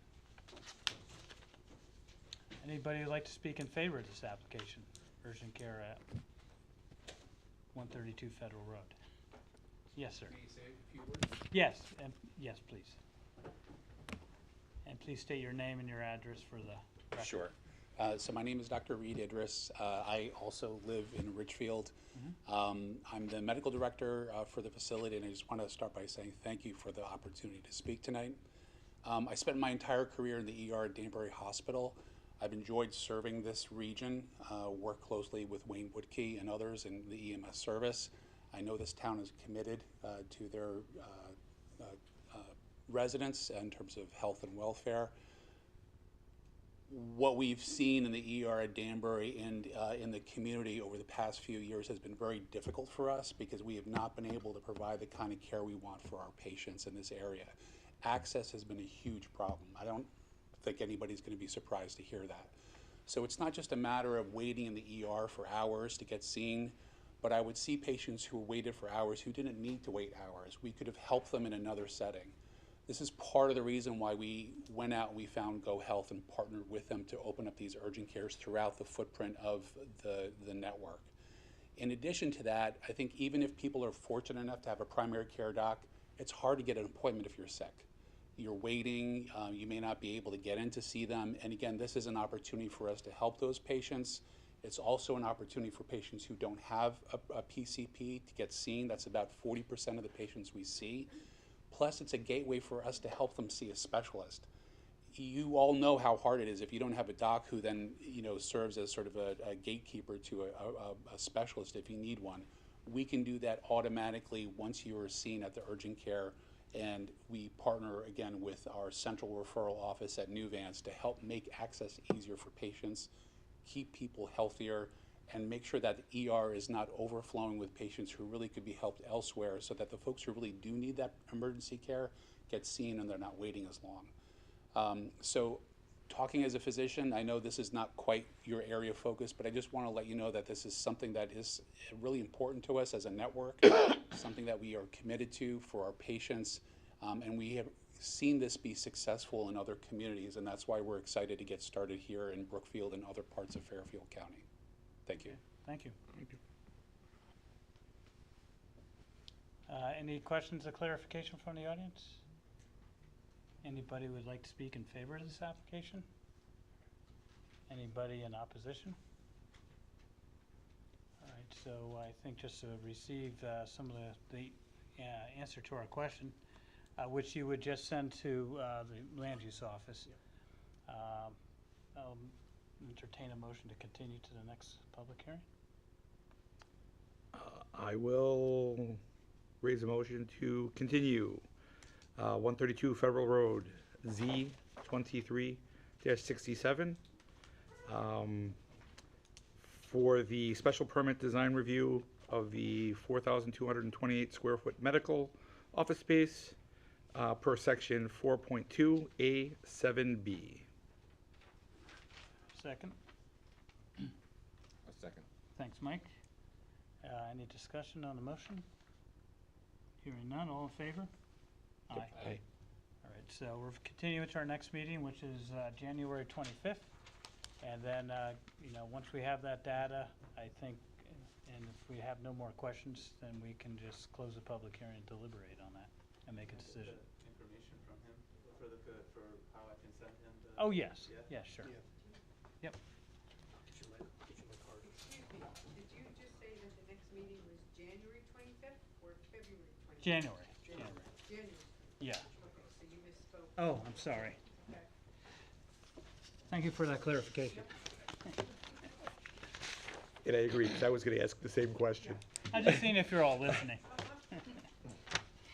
The next application is 117 Old State Road, application Z-23-68. And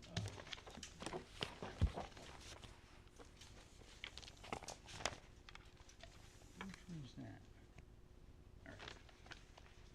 All right. This is a regular meeting of the Brookfield Zoning Commission. At this point in our agenda, we are scheduled a public hearing concerning the application of Easter Seal Rehab, Inc., 22 Tompkins Street, Waterbury, for 117 Old State Road LLC, 2 Park Lawn Drive, Bethel.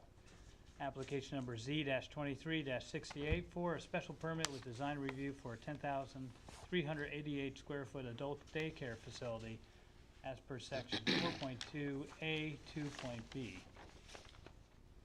First, I'll reintroduce the members again, starting from my left. Anthony Papucci. Kurt Timmerman, acting chairman. Mike Lucia, acting secretary. Sean Turner, regular member.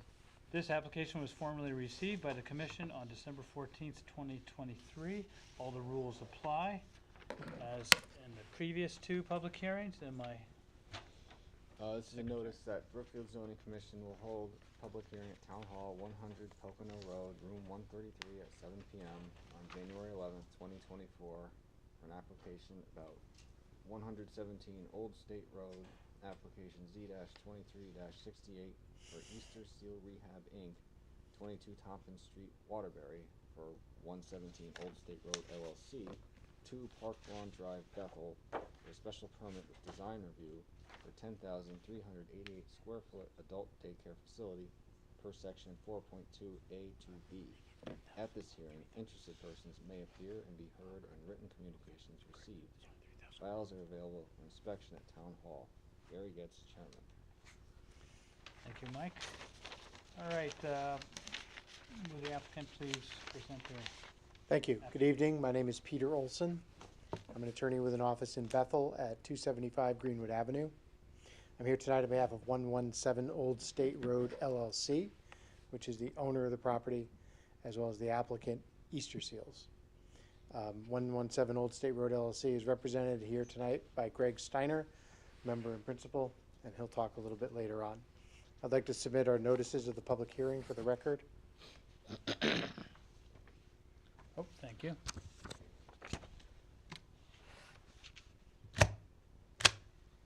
The property at 117 Old State Road is located in the I-1 Industrial District with HO overlay. The overlay merely pertains to height and isn't really relevant here. The property contains 2.56 acres.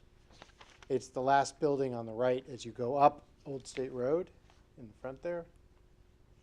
As you go up the hill into the shopping center at 195 Federal Road that has Maggie McFly's in it. The building is the old Craft Basket. There are several existing special permits for the building. On the top floor, Growing Seeds Academy has a special permit for a daycare that was issued last year as a result of an application and some litigation. On this floor, which is the lower floor, there's an existing special permit for Reach Newtown, Inc. to operate a nonprofit business that connects kids and builds relationships that changes lives. That's what the special permit itself says. Easter Seals seeks to use this space, which is about 3,000 square feet. I know the notice said 10,000, but it's only about 3,000 square feet, for what would be considered an adult daycare under the zoning regulations. In the I-1 zone, this requires a special permit. We don't think it quite fits into the existing special permits, given the distinction between the adult care and the children, care of children. We don't propose to conduct any exterior work. This is all interior. And so there's no site plan component associated with this, just an application for special permit. I'd like to ask Len Cipollone of Easter Seals to come up and discuss the intended use. Len. Hi. Excuse me, we provide day services for adults with intellectual disability that are funded by the State of Connecticut Department of Developmental Services. Currently, we serve 25 individuals that were utilizing state-owned space in Danbury, on Main Street in Danbury. That was a temporary arrangement that was kind of elongated because of COVID, and so we've been looking for the last year for a new space to provide these supports. 25 individuals doing vocational group supportive employment, which does not take place at the space. It's the drop-off spot because everybody comes on different transportation runs, and then they go off to their mobile work crews. And then we also have individuals that do non-vocational day program stuff, arts and crafts, volunteer work in the community, things like this. It's really about having the individuals that we support be able to be active participants in their greater community. Thank you, Len. You're welcome. Len's available for any questions if the commission has it as to the mission. Okay. And now I'd like Greg Steiner to give you a little detail on the actual project itself. Greg. Good evening. For the record, thank you for seeing us tonight. Just to further describe the building, we were in before with Growing Seeds. It's, as you come up, Peter said go up 117. Maggie McFly's building is just to the north of this. This is the new road, the new traffic light, which just got put in. Hardscrabble. Hardscrabble, thank you. We propose to put them in the back of the building. Reach is so you drive around the building, and Reach is on the far southerly section of the building. We propose, this is the back picture of the building. I apologize for the clarity, but you get a feeling Reach is in this 3,000 square feet. And we propose to have Easter Seals in approximately this 3,000, which leaves us about 2,000 of some temporary storage for our equipment and material and stuff like that. So again, this is the back of the building, and we've had an architect look at the space. And again, this was basically, we thought it fitted very well with what's there. There's just some existing walls from the existing tenant that was there back before we bought the building. We would add a bathroom core in the back, which already has existing bathrooms. We just expand them to their use, and it'd be approximately 51 square feet. Is what we'd like to do. Thank you, Greg. The 3 blow-ups that Greg just showed, we submitted earlier today, and you should have them in your packet. That's all we have for our presentation. We're happy to answer any questions the commission has. All Right, I have you mentioned 25 people basically coming just to be redistributed as they come in and move about. And are there some people that will stay there, and you mentioned arts and crafts and stuff? So our goal is to have the individuals out into the community at least 50% of their day that they're there. So there will be times, depending on weather, things like that, and depending on activities where they'll be doing probably, I would say we do a 6-hour program day. And I would say about 2 hours of that program time is probably taking place in the site. The other 3.5 to 4 hours, they're out in the community. That's our goal, as always. They all arrive at the same time or various times, depending on their schedule? It depends on, we're open pretty much of standard time. We're open from 8 to 2. So the individuals arrive sometime about 8 o'clock and leave around 2. We have 2 vans that we do transportation runs, and some of these folks live in group homes and they get dropped off by their staff. All right, so possibly 25 people, 12 employees, so you have possibly, well, not 5 employees. Five direct care staff, a manager, and a case coordinator, which is like a case manager. So. Yeah, the application just says 12 on here, that's why. Yeah, the 25 individuals don't drive there. They get dropped off or picked up on the couple of vans that we have at the site. Yeah, so. Would this be in conjunction with, like, Ability Beyond Disability? They're another provider of these services, but with the same exact supports that they do. That's fine. Very simple. Yeah. I'm going to have you just initial the change of the square footage here because, what is it, 3951? 39.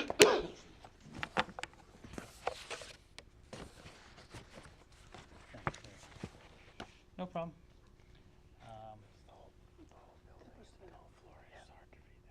I think I put the first 4, that's why. Oh, yeah, because there's 3 and 3. Right, I was gonna say that, Yeah. I figured when you said this was one, this Yeah. was, Yeah. yeah. All right. Any questions from the other commissioners? Seems like a fine thing. Is any questions or clarification from the audience? Anybody who would like to speak in favor of the application? Anybody who'd like to speak in opposition? All right, anything else to add, Greg? Nothing. All right. So, seems pretty straightforward. I don't think there's any more information, so we can entertain a motion to close the public hearing. Alright, make a motion to close public hearing for 117 Old State Road, application Z-23-68, Easter Seal Rehab, special permit design review. Thanks, Mike. Any second? Second. Okay. Sean? Sure. And any discussion on the motion? All in favor of closing the public hearing? Aye. Aye. And since this seems like a pretty simple one, when we deliberate, just like REACH, I think is a good thing for the community to I agree. have. So, all right, all in favor, so make a motion for approval. I'll accept one. Second. No, No, so- I'll make a motion, I usually don't make motions. I usually accept them. I'll make a motion on 117 Old State Road, application Z-2368, for Easter Seals, Inc., for the special permit design review of the 3,951 foot space for the adult daycare facility per section 4.2 A to B. For approval, right? For approval. Do I have Now a I'll second it. Thanks, John. All in favor? Aye. Aye. Thank you very much. Thank you. I'll circle back around. Is anybody here for 11 Wisconsin Road? Nobody? 11 Wisconsin? All right, so, should we open it and then just continue it? You can just do that, Yeah, why don't we do that?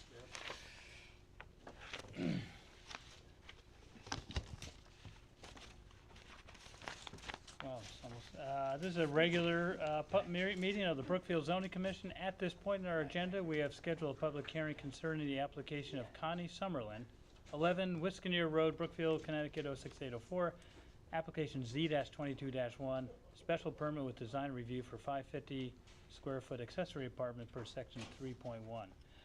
Again, I'll reintroduce the commission members, starting from my left. Anthony Papucci. Kurt Timmerman, acting chairman. Mike Lucia, acting secretary. Sean Turner, regular member. And then, let's see, here's the legal notice. It's noticed that Brookfield Zoning Commission will hold a public hearing at Town Hall, 100 Pocono Road, room 133 at 7 p.m. on January 11th, 2024, for an application by 11 Wiskaneer Road, Connie Summerlin, application Z-22-1, special permit with design review for 550 square foot accessory apartment per section 3.16. At this hearing, interested persons may appear and be heard, and written communications received. Files are available for inspection at Town Hall. Gary Getz, chairman. Thank you, Mike. This application was formally received by the commission on December 14th, 2023. Same instructions as before, but given that the applicant is not actually here, we'll continue this public hearing until our next scheduled meeting on January 25th. And I'll accept a motion for that continuation. I'll make a motion to continue 11 Wiskaneer Road, application Z-21-1. 22-1. I'm sorry, 22-1. Connie Summerlin requesting a special permit with design review for 550 square foot accessory apartment per section 3.16. Do I have a second? I'll second. Thanks. And discussion on the motion? None? All in favor of continuing? Aye. Aye. All right, unanimous. All right, so that one will be the next, we'll have that presented at the next meeting. There's no old business. 8A, officer nominations, we need at least 5 people to make any nominations or elections, so we will table that until our next meeting. 9A, draft cannabis sales. Did we hear anything back from the, I don't know who, does Tom Beecher know about the new regs? I don't know. I haven't met with him yet. I'm trying to get him. Yeah, to come out. and of course, we didn't hear anything back from the previous town council, did we? No, all right. All right, so we'll table that too. Since the land use director is not here, 9B will also be tabled. And then we get to 9C, commercial vehicle complaint, Darlene Shook, 890 Obtuse Road South. In relation to this, because I was going to look at the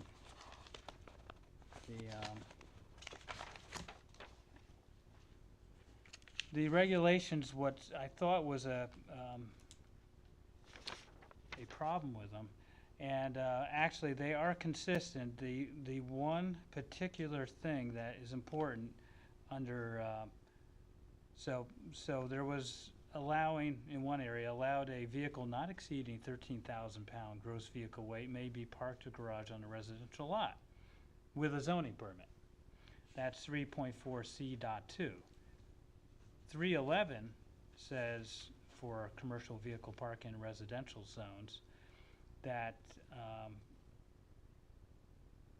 it's not allowed under 311E commercial vehicles unless otherwise approved by the commission.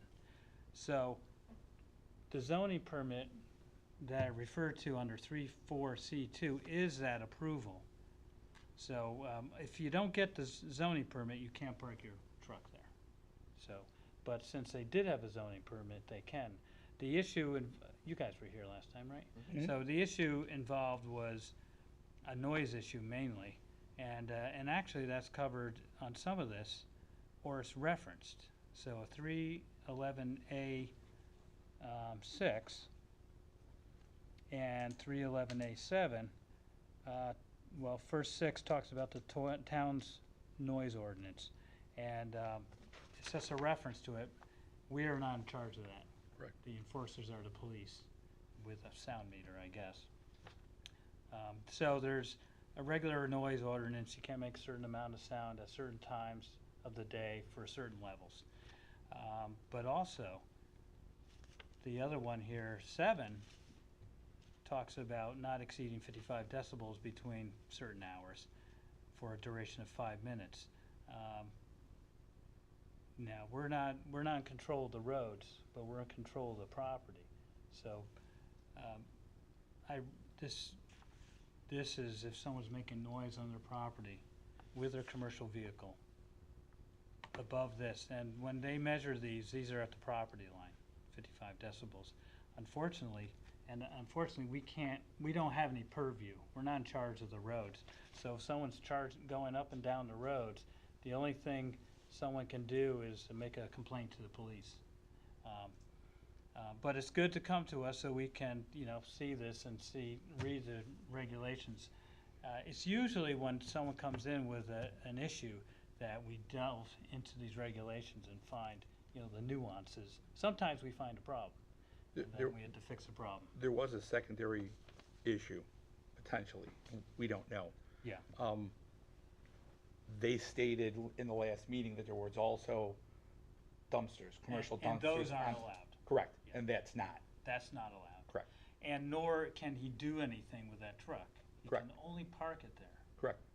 and leave like he's going off to work with his Correct. truck. He can't be unloading stuff or loading stuff or Right. anything. That's a zoning violation. Right, and that becomes the question, because he did state that at times he is, because of the business that he's running. Yeah. Some of the stuff does go, because he is donating it to, Yeah, he said, at one point, he does looking that for- at the site where Right. he does it, but don't bring those dumpsters back. right, You can't have the dumpsters there. right, that's the one thing that we need to be, Empty or not, it doesn't matter. right, and they had brought pictures of Yeah. the multiple dumpsters there, so that's the other piece to this. He did state that he is looking for property, Yeah. so, Well, just recently, he's had as many as 4 dumpsters parked. State your name and address. Oh, could you Oh, come sorry. up to the top here? Darlene Zank Shook, 90 Obtuse Road South.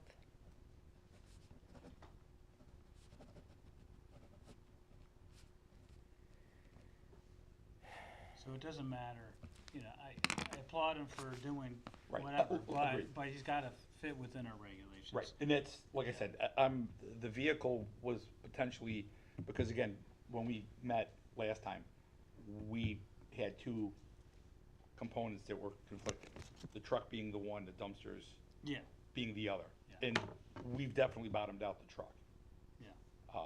where we can stand and where we can't, but the dumpsters. The dumpsters can't be there.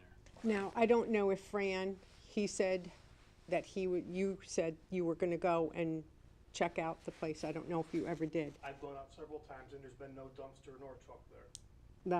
That's surprising to me because every time I drive by, there's stuff there.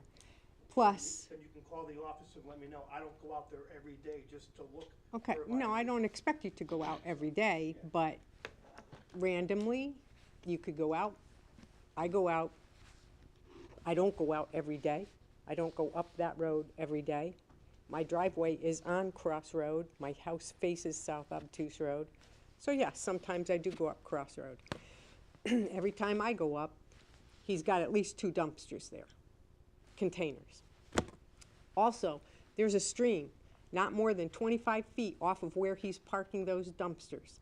I have no idea what he's loading in and unloading from those dumpsters. And now he's doing some kind of more commercial business with these dumpsters. With the rain that we've had, washing that crapola out of the dumpsters into the stream goes down into Lillinois, from Lillinois into the Chippewa, from Chippewa into Long Island Sound.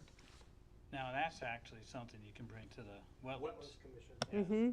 Because if you see that, take a picture, show it, because they get very concerned about that. Mm-hmm. And we can't do anything about the wetlands, but they certainly can. But you can do he's that something close to about a the stream. 4 dumpsters that he's got, Yeah. or containers, whatever you call them. I call them dumpsters. Well, whatever they are, they Yeah. don't belong there. Yeah. May I So- present pictures? Bev Thompson, 15 Crossroad. Mm-hmm.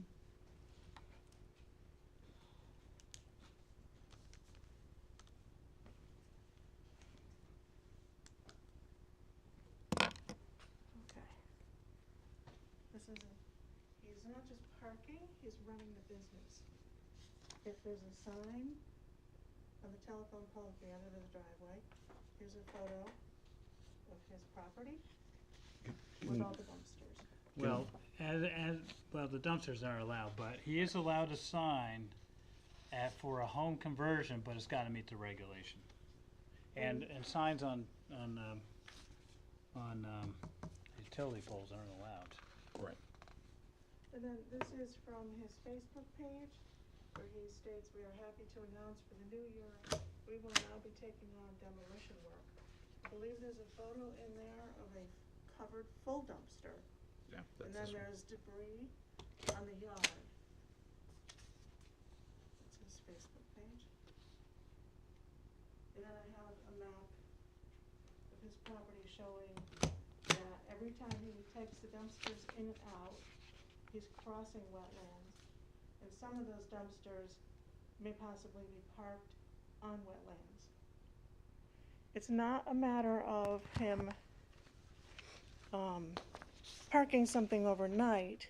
He's running a hauling junk business and now demolition from 9 Cross Road. Well, he can, as long as he doesn't bring the stuff back. He does. There's No, a, I'm sorry. I'm sorry. That's the illegal part. He can have a business office. He can have a, But he well- can't be bringing, he can't bring demolition materials and dumpsters back to his thing. He can just bring his truck. he is. Those are the This photos. picture, what does this show? That, oh, that's an announcement on his Facebook page saying that he is now in the demolition business. So he's running a contractor's yard at 9 Cross Road, which is a residential property. And that, I don't see how that could possibly Well, it isn't. be legal. It isn't legal. He's not allowed to have the dumpsters there. So, And he picks them up and he takes them out and then he brings them back and he's transporting goods over wetlands and putting junk on the lawn and then taking it out. I'll tell you what, I'll make random drives by. Please do, I because, work in town. you know, I live there, so I'm by there every day. And he's busy. I applaud his hard work, but he should be working out of commercial space, not a residential neighborhood. Would you like to keep those photos? Yes, Please do. Yes, I've already please do. kept them. I'm keeping them. Yes, and they were all taken on different days, different times. Yeah, Yeah, they're dated. Yeah, they're dated. I dated them for you, yes. Yeah, so, you know, as a member of the zoning commission, then, you know, if I see it, then I can Right. tell it to Fran. Not that you're, you know, not telling the truth or anything, but as A an picture official. is worth 1,000 words. All right, well, thank you for the information. You're very welcome. I just wish he'd find a yard to put all this do stuff. we. Yeah. So do we. That is all we want. I would also like to say that he showed up at our house. I think was that last week? Yes, last week, claiming that he had asked all the neighbors if they minded him driving up and down the street hauling the dumpsters, and everybody up at that end said, no, so is that okay? And I said, no, it's not okay, because it's not legal what you're doing. Because, and it was a little bit threatening. He said, well, I thought we could bury the hatchet, but I guess not. Well, on we, it was kind of threatening the way he did that, which I did not appreciate. This is not personal. We want him to succeed in a commercial space. That's all. All right. And then I do have an FOI request that I handed And I in. am working on that, yes. I've responded to you at a reasonable time. I will provide Yes. you all the documents. Thank you very much. I appreciate that. Thank you.